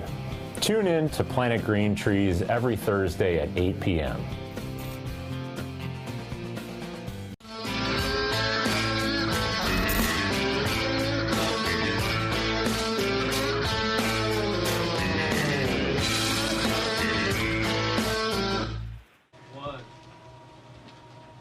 All right, we're back. Shredding documents. I understand we're back. I don't know if everyone gets the same joy I do. It may be called... That's what we do during breaks, is we shred Endorphins. documents. It's like Watergate up in here. Endorphins? Shredded documents? It may be close to 9 o'clock. Yeah, It's 9:12 actually. The election may... The we debate got may have these. started. These boys are talking. They're talking. I had They're a... talking. soon. Now he's saying, "Oh, I should Mike's have, I should have, moved quicker." But he didn't move quicker. He was months behind me, many months behind me, and frankly, he ran the H1N1 swine flu, and it was a total disaster. Far less lethal, but it was a total disaster. Had that had this kind of numbers, 700,000 people would be Yeah, we're dead here. right now. But it is Oh, a okay. far less lethal disease. We're now moving into the watch His party own phase of the person show. Who ran that for him? Totally blank who, here. As you Ellie, know, was can you his, hear the chief of show in the staff, background? Can you hear the shredder? said It I was can hear the shredder, catastrophic. yes. It was That's all I can horrible. hear. And We it was didn't like know what we were complete silence. doing. Like, did something Now he happen comes on up my and he end tells that I us how to just do can't this. hear you guys, Also, everything that he or- said about the way Michael's every single shredding move that he said we because- should make, that's what we've done. We've done all of it. But he was way behind us. Vice President Biden, your response. My It's a bunch response of is he old is PGT xenophobic, but not articles. because he shut down access from really China. enjoys And he did doing it the late office, after 40 countries had already printing done and that. In addition to that, what he He's did, all- he it made seems sure that like we had he's always 44 fighting people with that that were in printer. there. I think we're in gonna have to China, trying to get restart to this, Wuhan to Tommy. determine what exactly the source was. What did the president say in yeah, January? we've been talking He through said it. no. He the said this issues is with the printer he's is being like every transparent. week, The president honestly. of China is being transparent. We owe him It's a a debt of weekly gratitude. We have to thank him. And then what happened was we started Like, talking when about he using the said, like, Defense in Act the to make sure Yeah, we the go out first and get level. whatever is needed out there. All right, I think we're going to have to rethink this because Watch Reevaluate the and debate adjust. Anyway, Reevaluate and adjust. I don't really want to watch it. Alan doesn't want to watch it. Well, then let's move into our next topic, which Yeah, let's is just move on. the shredding of documents. Yeah. What's she shredding over there, Michael? Old PGT articles. Seriously. Don't play around. There's a lot of stuff we talk about on this show, so Here, a like I lot of got, content. Here we got William Federspiel, some of that stuff. All right. Are we going to watch the show? We can start it over? I don't know. Disappears. I can't do that. And I mean, I guess we could. What's he talking about? He's using his hands. Every meeting I had, and I had to meet them. I had to. It would be horrible to have canceled everything. I said, you know, this is dangerous. And you catch it. And, you know, I caught it. I learned a lot. Great doctors, great hospitals. And now I recovered. 99.9 of young people recover. 99% of people recover. We have to recover. We can't close up our nation. We have to open our school. It's worth and we watching can't to know close what to up our compare nation. the Or SNL you're not going to have a cold open nation. to on And of course, the Saturday. CDC That's has a said great young people point. I'm can sure get they're going to sick be with on it. COVID-19 and can pass it. Vice President They're always Biden, funny. I I want to thought George Stephanopoulos was moderating. 30 seconds. What happened? Steve, George Stephanopoulos has disappeared. People are learning to die with it. You folks heard I had an empty chair at the kitchen table this morning. That man Is there a way to watch shut up the way earphones? We turn up somewhere? out of habit where their wife or husband Yeah, was it's on. is gone. Learning to live with Can I it. turn Come on my on. computer We're just dying better with so we hear it better? because he has never said, he said it's dangerous. When's the last time? Is it really dangerous still? Are we dangerous? You tell the people it's dangerous now? What should they do about the danger? And you Is the shredded fucking things up or not? Oh yeah. What a clusterfuck. We got a shredder. We got two old men Yeah. playing president. It's good. Doing a little peacocking, Little as I like to call it, puffing out their chest and showing their plumes of feathers, their most beautiful plumes. That's right. At least it'd be fair because we're judging the same, you know, type of leathery sack against each other. Yeah, that is. Yeah, true. It's just that one just had a little spray tan going on. Where's Shyler? Let's find out where Shyler's at. Let's find out where I think we're gonna have to take another break. I think this really. Yeah, we got to get this some whole more people on the experience line. Kind of, took us off kilter. Yeah. Let's take a All break. right. We're gonna recenter. Yeah. Come right back. Yep. You're listening to Planet Green Trees, and the shredding isn't stopping. The Planet Green Trees Show. Join the Michigan Medical Marijuana Association today. MichiganMedicalMarijuana.org. The MMMA is focused on the well-being and safety of medical marijuana patients. The MMMA site provides the most comprehensive and up-to-date news on legal issues, politics, research, cultivation, as well as the various strange products and methods of cannabis use. Come join the discussion with the most knowledgeable and passionate advocates in Michigan today. MichiganMedicalMarijuana.org.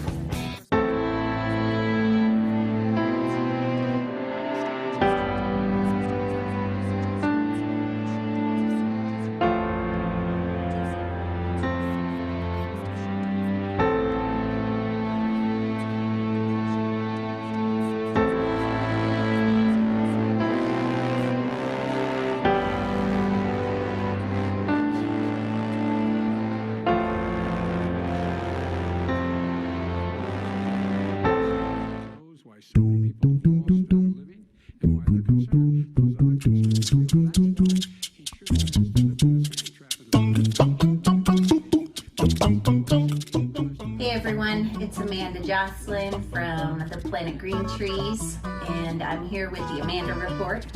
We're going to be discussing a little bit about edibles and dosage. If you're a new patient, it's always nice to get an understanding of how much to take, because they taste delicious, and sometimes it's very difficult to tell how much medicine you're getting because it doesn't taste like medicine. It tastes like candy or brownies or lozenges, lollipops.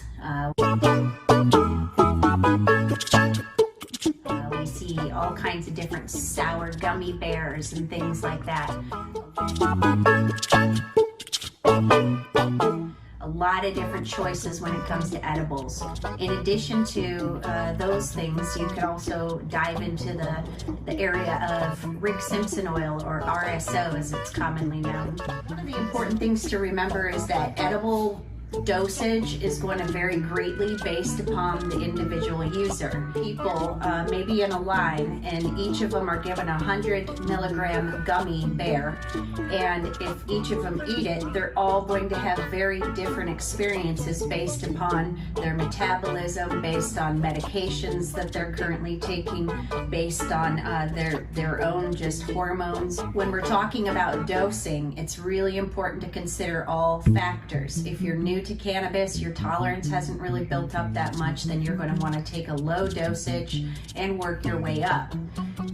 Edibles take approximately 35, 45, sometimes an hour to kick in. So don't be fooled and eat a corner of an edible and think that it's not going to work and then just eat the rest of it, because you might wake up and it's going to be 2 days from now.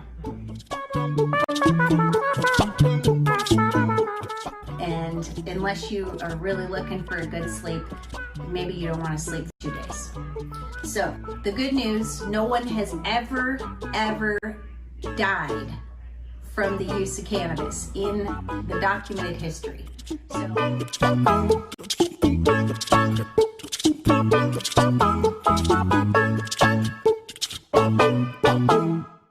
The edible is a great option to go with, and there are all different types.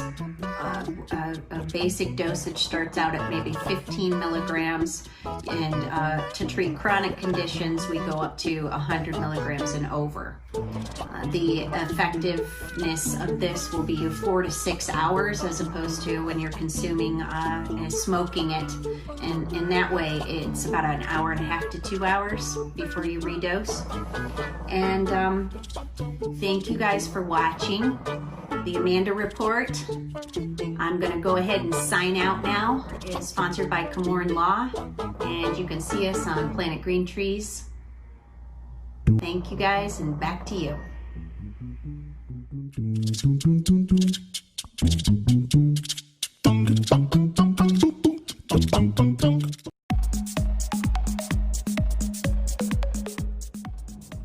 Amanda Jocelyn with the Amanda Report, sponsored by Komorn Law and aired on Planet Green Trees.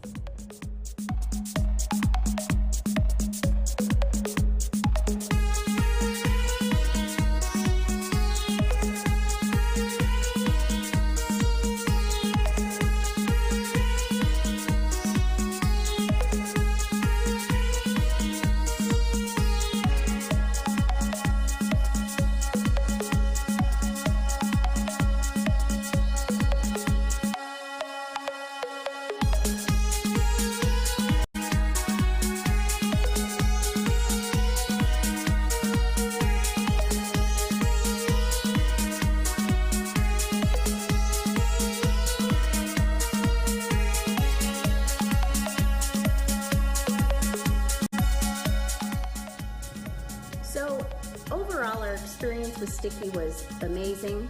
The customer service was there, the affordability, the product selection, the location of the place, and overall location feel. So the Amanda Report will give Sticky Ipsy a 9.7. Out of 10. So again, if you're in the area in Ypsilanti, stop by and check them out. You won't be sorry.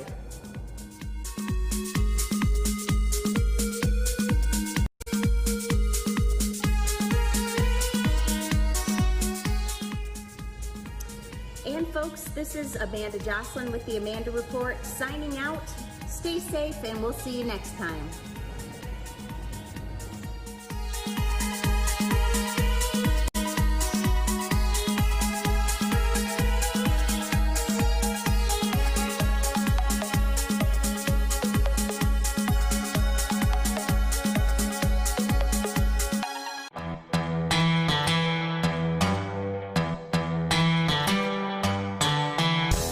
An important and historical farm crop in American agriculture is returned after having been classified as a controlled substance and illegal. On December 20th, 2018, the President signed the Farm Bill, also known as the Agriculture Improvement Act of 2018, into law. The signing of the act was great news for the hemp industry, which amended the definition of marijuana in the Federal Controlled Substances Act.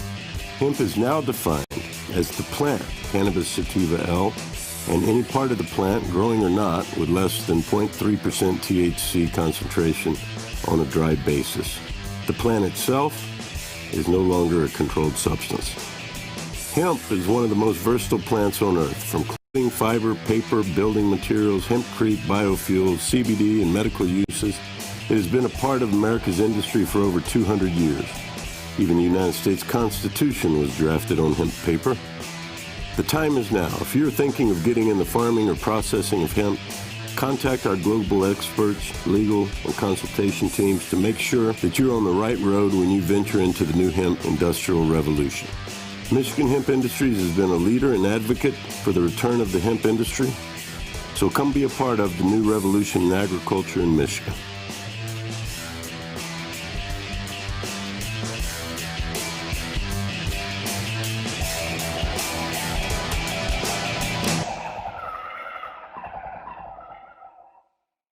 This is Amanda Jocelyn with Elevation Station, and you're watching Planet Green Trees TV. We'll do it live. Okay. We'll do it live. Fuck it. Do it live. I'll write it and we'll do it live. And thing sucks. And now back to more Planet Green Trees.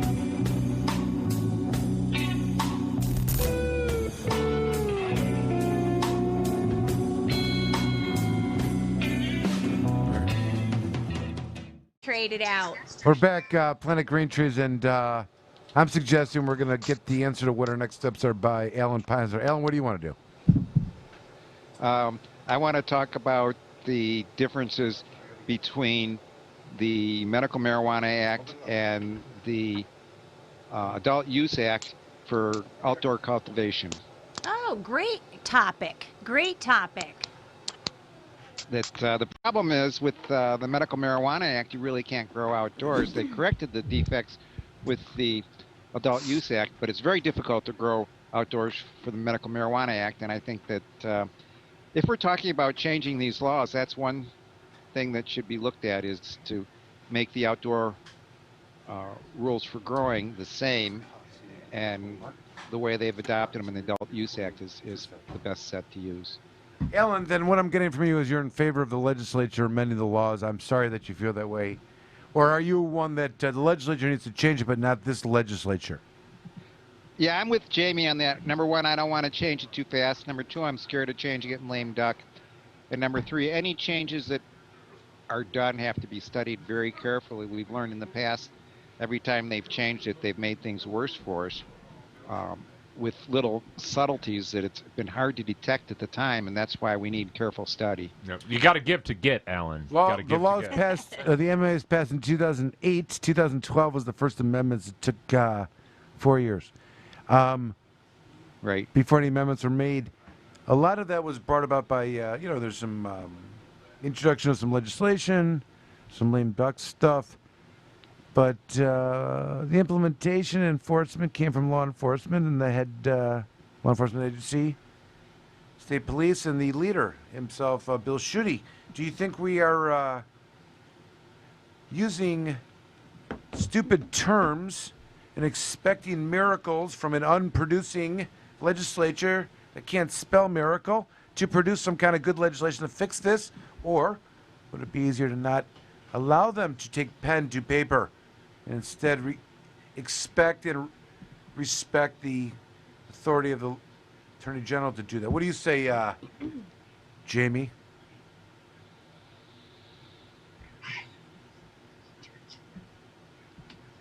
I caught some of that, but could you rephrase the question? You know what? It was a very good question. It was a very good question. Asking if you trust the legislature to make these changes. Right. I mean, listen, first of all, your argument is we need legislative change, not this legislature. If I can pick the people that I want to do it, then it'll be okay. But anybody else, that's probably not going to happen. I'm being facetious, of course. I mean, I think if there was legitimate stakeholders that took the things to heart and made recommendations that were actually considered, as Alan suggesting that there be a study of. I mean, Alan, between us, the marijuana law section, as you know, has a process by which they're going to do that. And the person anointed themselves to be in charge of it, who they're going to select and how it's going to be read. There was no, like, that's going to dictate this whole thing, and that's going to be the place where the stakeholders, I think you need a more objective group of stakeholders to start with. But even so, is the call for legislative change in these kind of areas something that should come before the call for executive branch implementation, opinions, Attorney General opinions, and policies? What do you say, Jim Powers? Don't say you weren't listening. I wouldn't let the legislature do shit now or in the future. Jamie, is your best argument, yes, the legislature needs to change this, but not this legislature, I want to pick them? Moving it into the next session is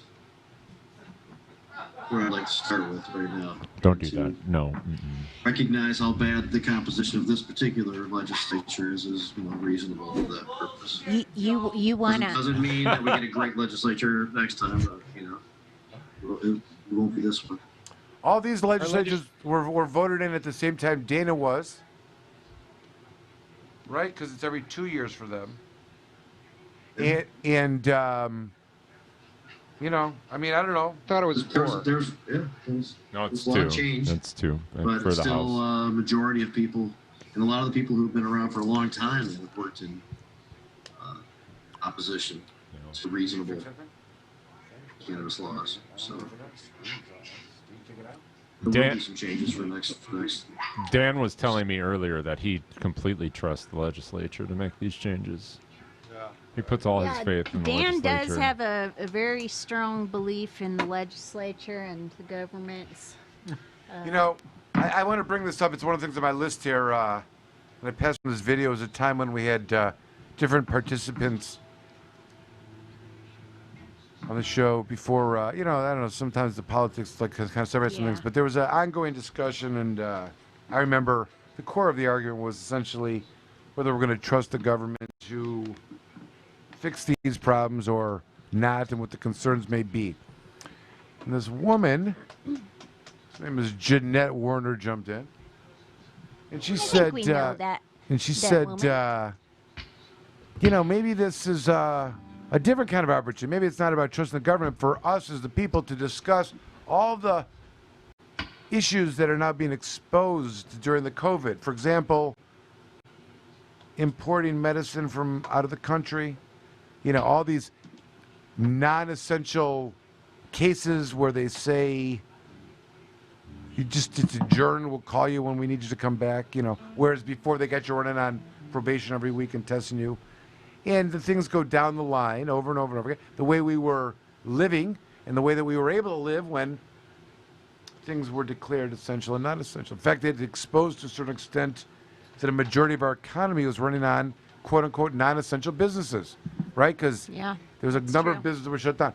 But with all that being said, I point out at how beautiful it sounded, how optimistic it sounded, something that we could all agree upon no matter what at the time. In fact, it was great because I was probably debating what sounded like politics when it was really just more of a reflection how every individual was having a different experience with COVID. Mm-hmm. Some adult, some friends of mine who have adult kids loved having their kids home from college because they would normally, kids are not interested in them. Now they had to be home there having dinner. You know what I mean? I also I've read a couple of articles recently in regards to just I guess the young adults, okay, and how COVID has impacted them. And yes, they have a lot of them.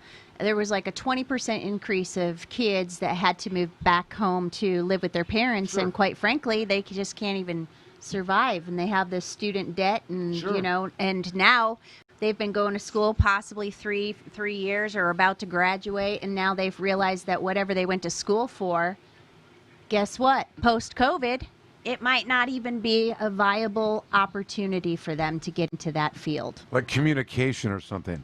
Right? That's a tough major to score these days. No, but you make a very good point, which is that, anyway, so from this conversation, it was obvious, I think mostly that we were all having different experiences. Just that example of adult children coming home and the parents enjoying, making the most of having their kids at dinner with them when they normally may not. I joke, you have a younger kids, you finally get to a point where they're going to school and you get your schedule back, and all of a sudden you're forced to do some homeschooling, and my favorite jokes are, two of the kids got suspended, one of the teachers got caught drinking on the job, a lot of that kind of stuff. But anyways, the point was that Jeanette kind of turned the discussion away from all the, when I look back now and there was a lot of fear of not knowing what was going to happen, and say, wouldn't it be great if we could, and I think we all agreed that there's so many of these other things that just have been exposed in our culture that brought us to this terrible place. I mean, just kind of exposed it. And that would be great if we could think about those things. But we sit here today. None of those things are on any platforms. This is not the topic at this particular debate. She was right. Healthcare, importing medications, unnecessary things that we do as a government waste, that the money could be going to other things. The idea that we got caught in some kind of supply shortage of medical necessities. We're the number one country in the world. We should not create that situation again. Things should happen to make sure that a certain percentage of jobs remain here to help that, and equipment being built. I mean, I don't know. That seemed like an easy thing for us all to agree about, and certainly that we could certainly change the topic to what we were really, the other kind of less agreeable thing. But none of it's happened, and I don't think it's taking place here as a topic of conversation. And, it's a shame that whatever we're talking about here in this post-COVID, whether these jobs are going to be or not, it's, I don't think anyone, I don't know how the narrative gets to be dictated by others. Like, why isn't the narrative getting to be dictated by Jeanette Warner Frazier? In fact, we should have a ballot initiative that the narrative gets to be made by Jeanette. I liked her narrative. The two things, so that's the second ballot initiative. The first ballot initiative is going to be Jeanette Warner gets to decide the narrative statewide. Second one is every prosecutor needs to have a conviction integrity unit. There's a third one I was coming up, but what was it? Another third ballot initiative. But anyways, who's going to support me? The Jeanette Warner one. Okay, good. Here. I don't know, but nothing's changed from that. We didn't change. No one's talking about. And Jamie, what about that? When are we going to start talking about that? Even the Democrats, right? They're not talking about. Man, what happened to the defunding? The qualified immunity.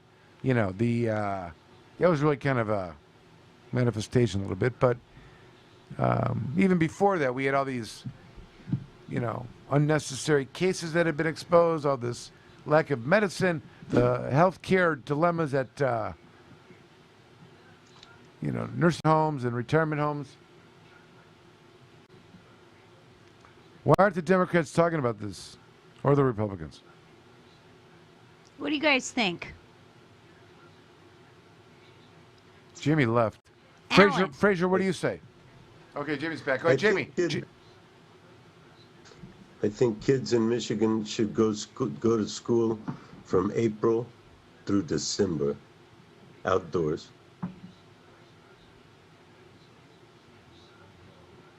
Okay. Jeff, I think that statement, in some circumstances, could be grounds to issue a complaint for child abuse, considering December is brutal. Kind of cold. But they do them tough in Texas. Tough in Texas. Raise Got a them couple tough. bugs and it's 95 degrees humidity. It's fine. It's a freezing. They'll be fine. Put them in a coat. Yeah, just put them in a snowsuit. Put some socks on their hands. Double Bundle up. socks. Get them the heating pads from Dunham's. That'll be good. Yeah, I remember. Yeah, my mom came up, and my mom's boyfriend kept trying to get her to wear those pants, the jeans that were insulated, and she was just refusing. He was seriously going to buy them. She just. But yeah, that's what we need here. Yeah. It's cold stuff. A little chilly. Nobody talks about the you take vacation January, February, March.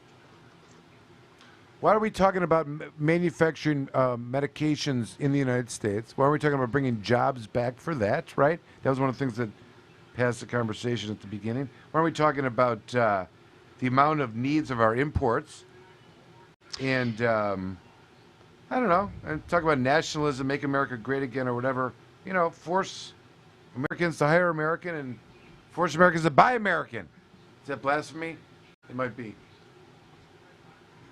No, I think that the natural ecosystem for this plant is local. You know, I don't particularly agree that we ought to jump in building some type of global supply chain. I think that we need to start local and stay local and grow local and then regional and elsewhere. Just plant.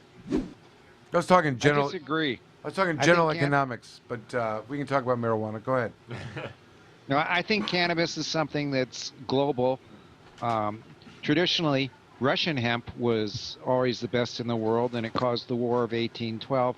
But cannabis has a potential to be a worldwide product like oil, which comes mainly from the Middle East, although now we're getting it from Canada.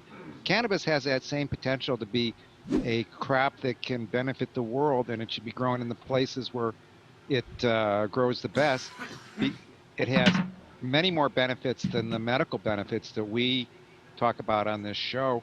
It can be used for fuel and food, and I think it is the plant that can save the world by reducing global carbon dioxide emissions. And so really to say that it only should be grown locally, I think is a mistake. I think it's something that's a worldwide crop or a worldwide economy, and it's something that's going to be affected or influenced worldwide in the future. Said like a true contributor of economic fall apart. Like take the jobs, send them overseas, use the cheapest, most sunny environments to grow it. Fuck Michigan farmers, Alan Peisner, if I'm quoting you correctly.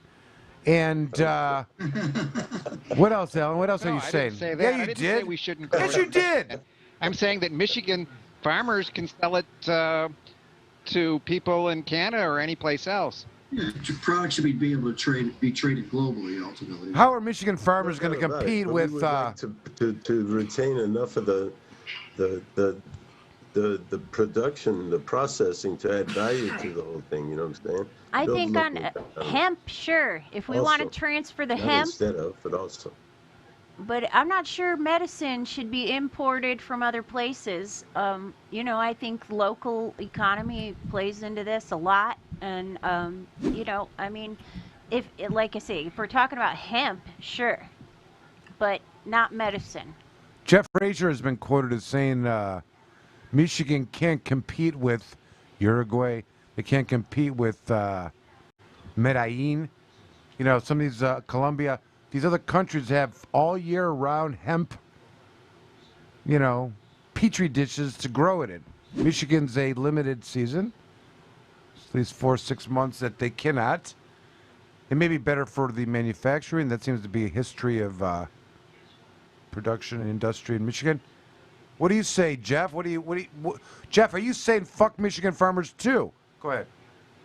No, I'm saying that unfuck Michigan manufacturing and don't ship the raw product off somewhere else for someone else to capture all the value in the production and distribution of the plant. I'm saying grow it, use it locally, master the processes, master the products that can be made. Do what Michigan does best. Are you suggesting that we have some limitations on tariffs or leaving the state? Like only hemp, Michigan hemp can be bought and sold in Michigan and not sold across state lines? You know, I don't know. I don't know the answer to that. Jamie, what do you say? I'm saying that it's a great plant and it should be grown often and in as many ways as possible, and should be adapted to whatever uses Michigan has for it. All I'm saying is, don't just grow it to make the oil to export it. Number one, the price of the oil has plummeted from thousands to hundreds, and number two, the real long term for the plant is hemp and medicinal and that's where we are. But I don't say that we in Michigan or we in Texas either lose to Colombia or to Mexico or to Paraguay. It's just the simple fact is they're already producing between them, 90% of the cannabis plants in the Western Hemisphere. This plant has grown down there. No, I agree. It's this dilemma comes up. This question comes up sometimes in regards to whether you have a cap on the number of licenses per se. You know what I mean? Really, we're talking about organic economics or controlled economics, right? As far as the cannabis industry goes, too. Would the world be better off if you had, limited licenses given out that had some kind of control of the supply and the sources by which the acquisitions can be made? Or do you give a license to everybody and force every city and county, city, township to opt in and let, the strong survive, the best quality at the best price dictate? There's a good argument about that as it relates to hemp as well, in terms of how we get there, let the market evolve as it based upon supply and demand, and not force it into certain categories and, expectations without contemplation of the end user.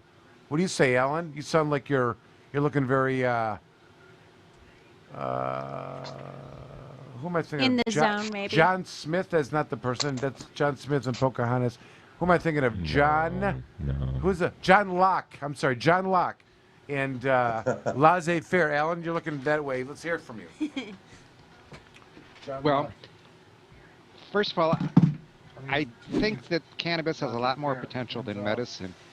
That even though the price of oil has fallen, cannabis is a much better source of oil because we're not increasing global carbon dioxide like we are when we're using fossil fuels. John Locke, not Al Gore. John Locke, not Al Gore. Keep going. Well, the economic benefits of using cannabis for other things besides medicine are tremendous, and a lot of that will come from hemp production, and I think it's the future of this planet. I think this is the plant that can save this planet.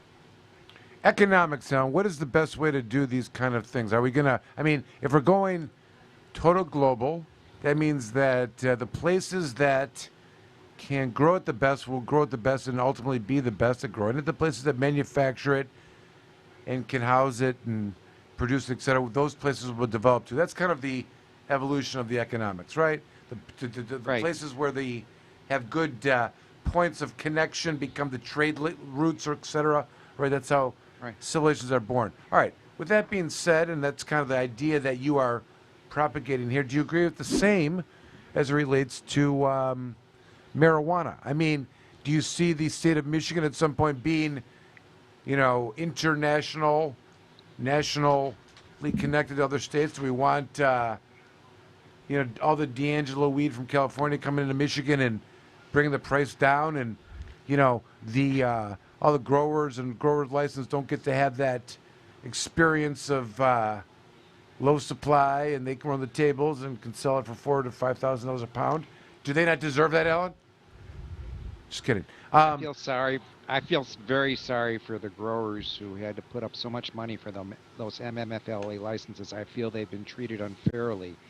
But at the same time, to lock our borders and to only say that Michigan patients can only buy here from those growers who had to spend so much money for those licenses, I think is unfair to the patients, and there's no reason for two wrongs to make a right. So at the bottom of your email, we should also not only say fuck Michigan farmers, Alan Pizer says, but also fuck the Michigan growers, Alan says. Okay. Anybody else want to comment? Jamie, what do you say? The licensed growers, Alan, specifically. Jamie, what do you say? Will Alan survive at one of these meetings? Do you think anyone from the marijuana laws section should know this if they would... Yeah, Jamie, what do you think? You think... Alan's fine. He's entitled to his opinion. What was that, Amanda? What do you think? Do you think that Michigan should buy Michigan cannabis for Michigan provisioning centers, or do you feel as if it would be, What do you We were talking about the international trade for I'd hemp. like to ultimately see interstate and international trade. So that we'd be importing cannabis and different medicines. They'd have to meet the standards that we require. I mean, Jamie, do you think it's good for, so but they'd be buying from us as well. You've taken the position, Jamie, that there should be unlimited license in most of these cities. There should not be a limit. Am I right? Yeah, well, I mean, we were saying that even before there was a commercial system and recognized by the state in place. Talk to many townships and cities and say, if you start allowing these places, they'll come in and fix up areas of the town. And while this may be an original idea that you thought through or whatnot, if you were to look back at the history or academia of economics, John Locke would come to mind, right? You would like the idea of supply and demand and laissez-faire economics, and don't get the government too involved with the regulations, give out the licenses, let the good ones win and the shitty operators lose, right? It's a Schedule I controlled substance. Yeah, but much more harsh than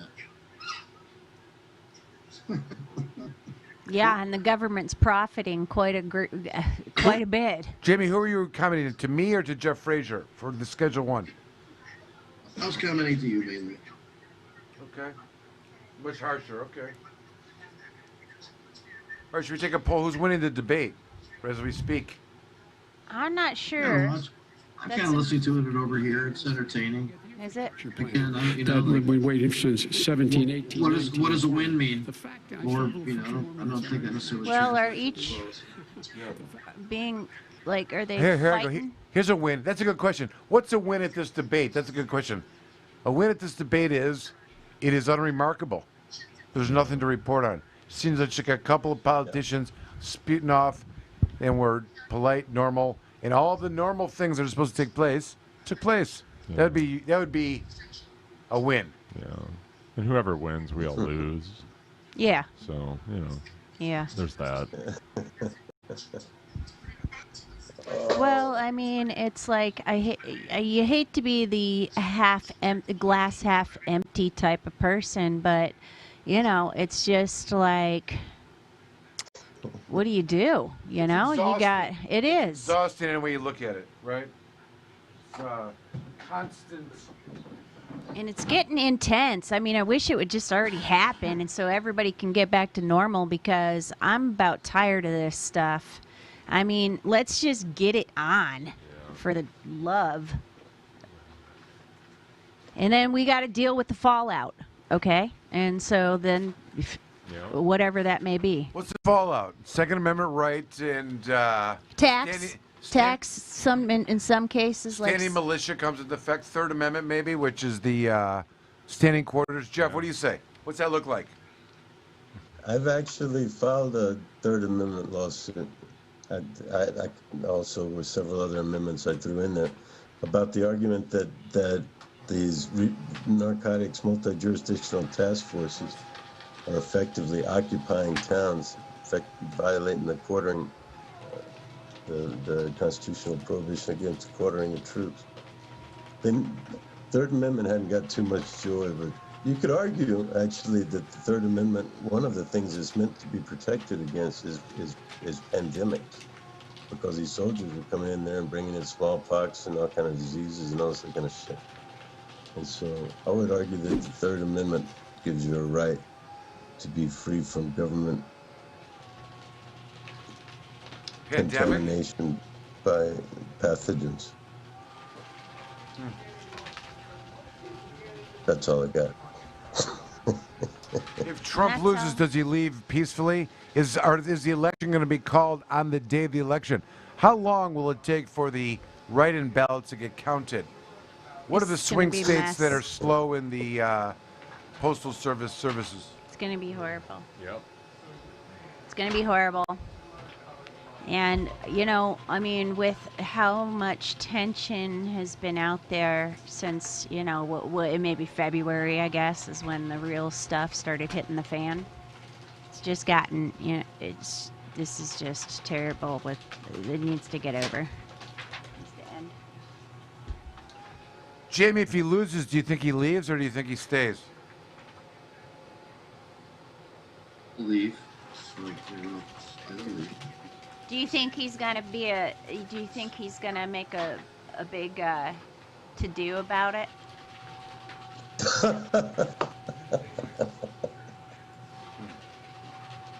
It's gonna get strange.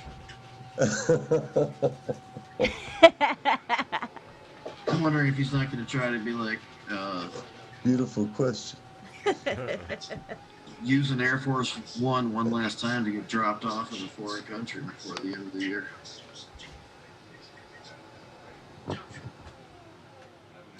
Do you fear that there will be a controversy, Jamie?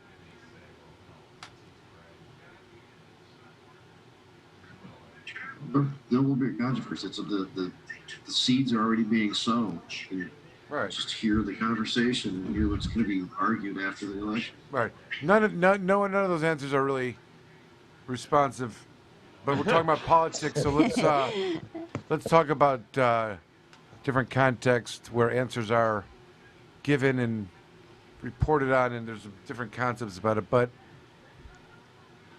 you know, Jeff, we talked about this a little bit. There was I told you a lot of the concepts of government are based upon the belief of the people in the government institutions, right? The court system only works so much as the people believe in the court systems and the jury system.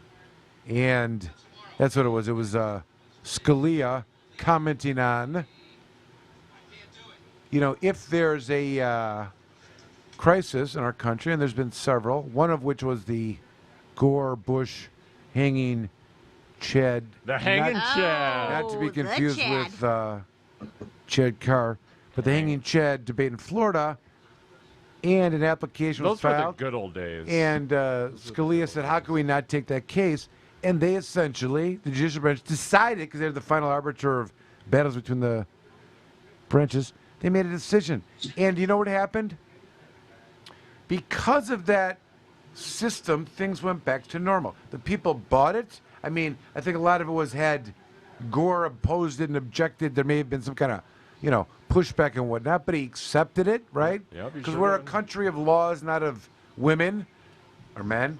And Gore famously said, instead of saying in his when he was conceding, instead of saying the people have spoken, he said the Supreme Court has spoken.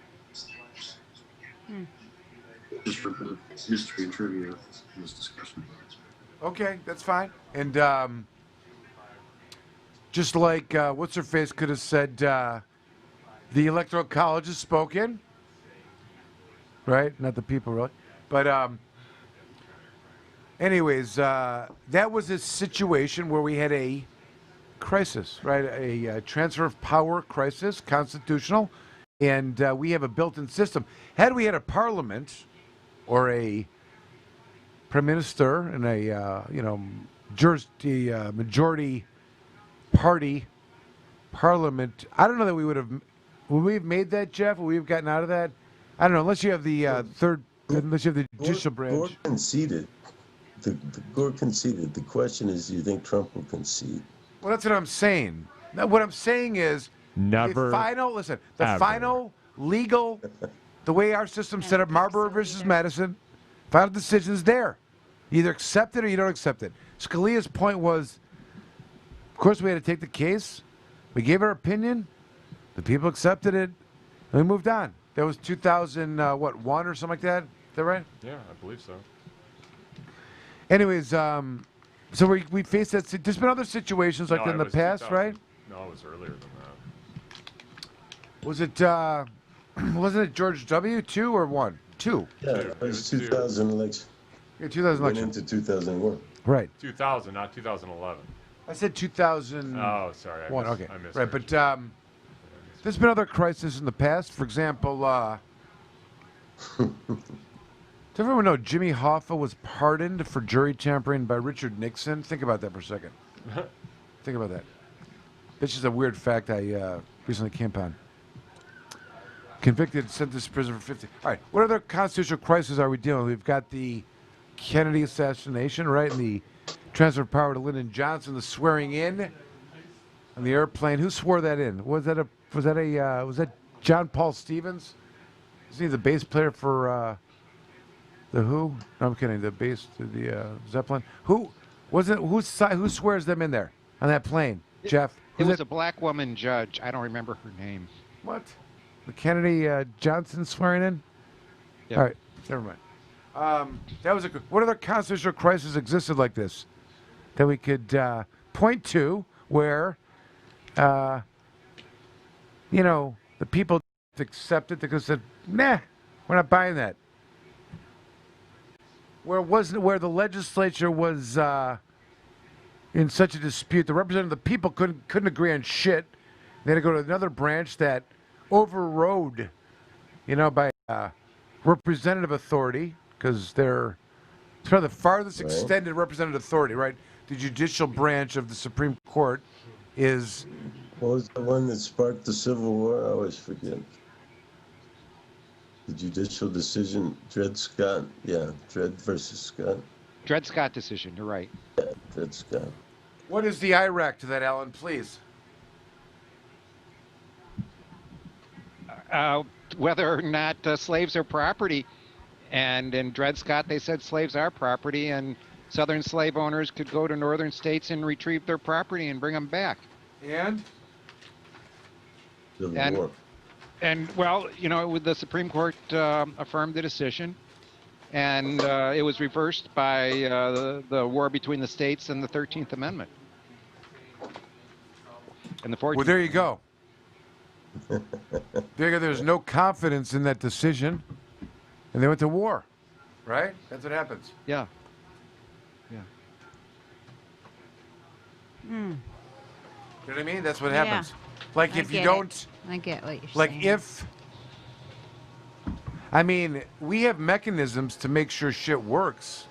You know what I mean? But I don't know. On the other hand, when Andrew Jackson said that he was going to remove the Indians from their land in South Carolina and North Carolina, and the Supreme Court said that was illegal, Andrew Jackson told the court, let's see you enforce your ruling. And he still kicked the Indians out of that land.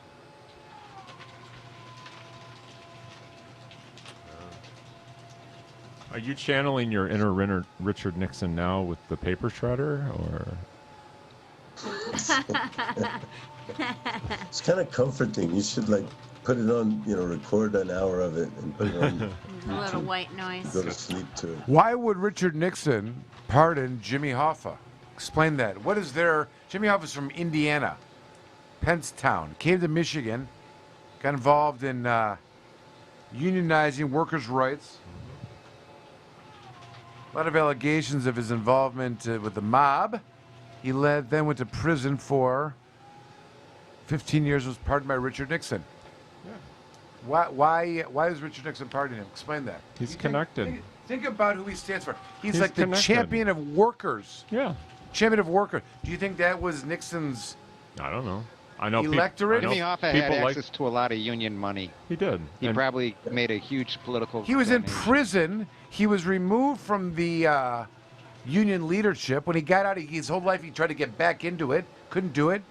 The mob controlled the new person that was involved. People still like him. As Jimmy Hoffa sat in prison, at the time where he was convicted of jury tampering for involvement with mob shit in the unions, why the fuck does Richard Nixon pardon him? Explain that to me. While he was in prison, while he wasn't in control of the union, he still had some influence on the union pension money and who was getting loans from that union pension money, and that's how he kept control. Okay. And why does Richard Nixon care about that? Maybe he needed a loan. The only reason that anyone's going to be nice to Jimmy Hoffa is because it's some mob shit. I'm just saying to you. Some kind of mob. Trump pardoned Blagovich, or dude from the former. Is that one? Is that a Slavic person or a Russian person or something? No. He was a former mayor, governor from Illinois. Governor of Illinois. Got indicted for taking bribes. Democratic governor from Illinois, and obviously he did that out of the kindness of his heart. There was no donation made anywhere. That we know of. They do it out of the kindness of... What do you mean? Are you serious, Jamie? To re-elect the president, these guys are running around breaking into headquarters and shit, and they're directly linked to CIA. So. Yeah. Yeah. Which one? Some weird. So I mean, I don't think that doesn't strike me as peculiar. It strikes me as that's about short of it. It's par for the course. Yeah, these are the same guys that took down fucking Sinclair, man, and the whole wiretapping of Watergate, and then that case got litigated, went to the Supreme Court. There's a Supreme Court case for you. Yes. Federal court versus federal court or something like that. You remember that one, Mike? Where the CIA had offices in Ann Arbor and somebody blew them up. Yeah. But it was all about domestic wiretapping. The CIA came after those guys. John Sinclair talked about that very thing on Jazz Cabbage a couple weeks ago. He explained a lot. It was kind of impressive that he was able to remember a lot of details and a lot of people's names and everything. And check it out. He talked about that at the 420th show of Planet Green Trees also, and corrected me about 10 times when I tried to tell the story myself. He is very sharp on those topics.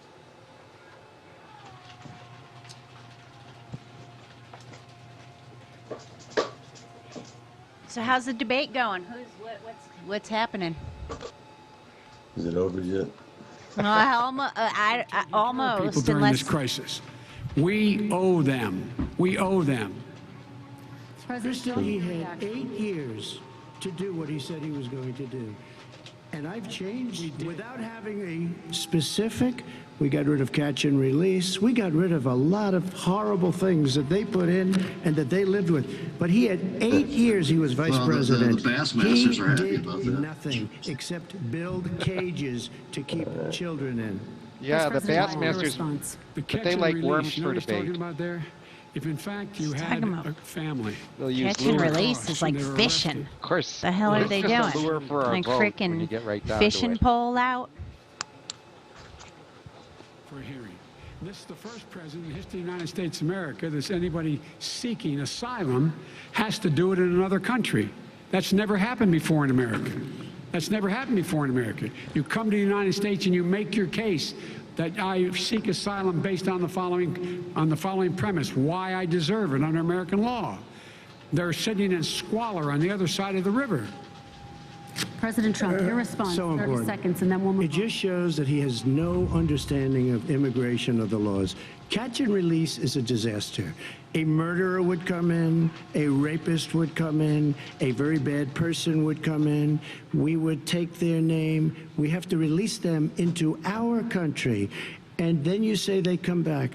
Less than 1% of the people come back. We have to send ICE out and Border Patrol out to find them. We would say, come back in 2 years, 3 years. We're going to give you a court case. You need Perry Mason. We're going to give you a court case. When you say they come back, they don't back. They don't. Only the really, okay. I hate to say this, but those with the lowest IQ, they might come back. Okay, But President they're Trump, very, let's very give Vice President Biden a chance to respond, and then we're going to move on to the You next don't know section. the law, Joe. Vice President Biden, your response. Know the law, what he's telling you is simply not true. Well, check it out. They don't come back. Check it out. All right, let's move on. But we don't have to the worry next about it because they section. terminated it, so we don't have to worry about Let's it. move on to the next And you have section. 525 kids not knowing where in God's name they're going to be and lost their parents. Go ahead. All right. Let's talk about our next section, which is race in America. And I want to talk about the way black and brown Americans experience race in this country. Part of that experience is something called the talk.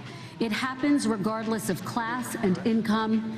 Parents who feel they have no choice but to prepare their children for the chance that they could be targeted, including by the police, for no reason other than the color of their skin.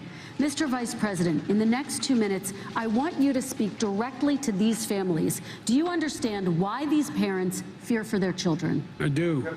I do. You know, my daughter is a social worker, and she's written a lot about this. She has a graduate degree from the University of Pennsylvania in social work.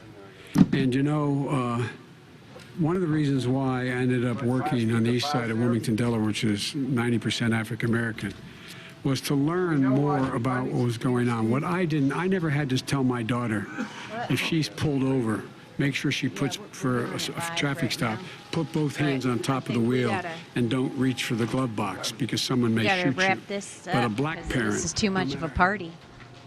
What? Shoot him in. Shoot him in the leg, Joe. Yeah. Just Watch SNL on Saturday night. Yes, I'm going to. Shoot him in the leg. I like Saturday Night Lights Joe Biden rather than the real one. I think he's much better than the real one. They should put him up there. Jim Carrey's amazing. Is that Jim Carrey who's doing this? Joe Biden? Yeah. He's gotten old. Well, he's made up. Was Ellie Deli leave? He has Yeah. aged over the years. That's true. Looks like, yeah. Allie, are you still there? She has She to go left. to dinner. Okay. She went to dinner with her aunt and uncle. Okay. All right. Well, maybe we should just wrap it up and have a jam session over here and smoke a few. Now, Michael can do some shredding on his guitar if you're going to do that. Yeah, he can.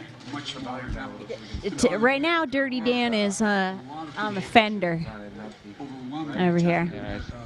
Yeah, I see that. They can see you, Dirty Dan.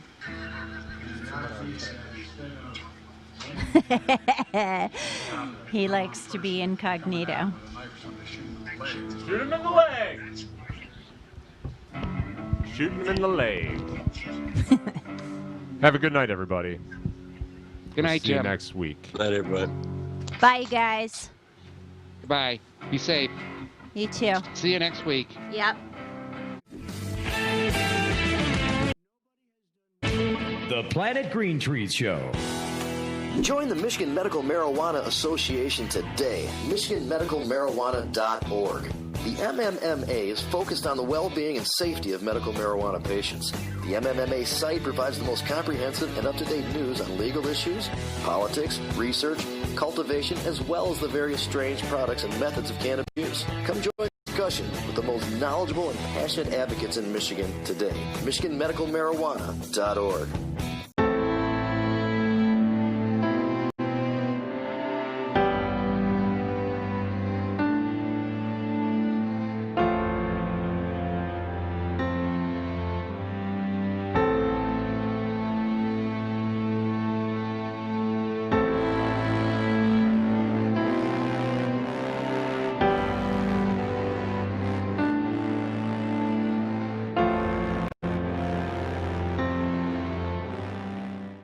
Before you plea, call me, Attorney Michael Komorn.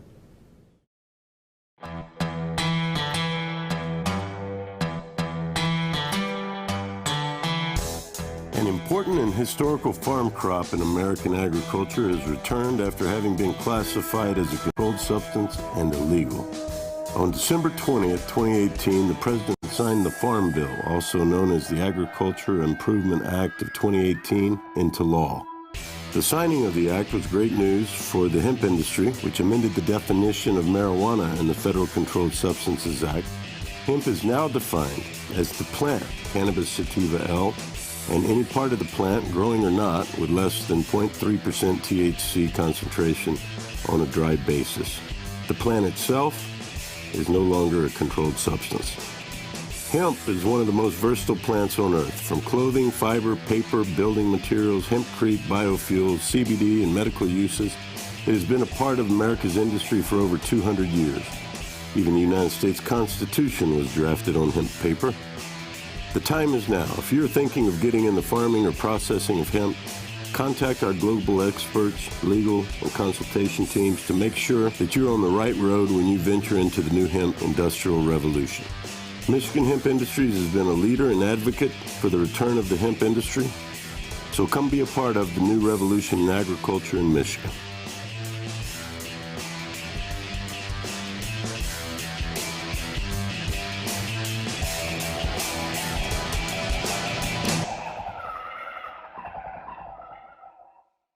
It's time for Planet Green. We have launched. We've completely launched. We've started the show, and it is Planet Green Trees. We're about to embark 2 hours of medical marijuana and marijuana reform in Michigan, and nationally and internationally, and even in Spaceland. There's an argument that we evolved from the cannabis plant. Let's just be honest, okay? Ow, what's going on, everybody? How y'all doing? 420th episode. If you're a connoisseur, you're going to want the good stuff. And if you want the good stuff, you're going to go for the mom and pop stuff because that's the good stuff. It's just a real pleasure to come here and congratulate you on your 420th show, and thank you for having me on a few times over the 420.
Dr. Bud Green here. Welcome to our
Komorn Law.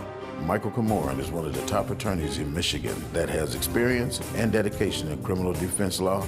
Komorn Law can take your case from arrest all the way from trial, appeals, and even to the Supreme Court.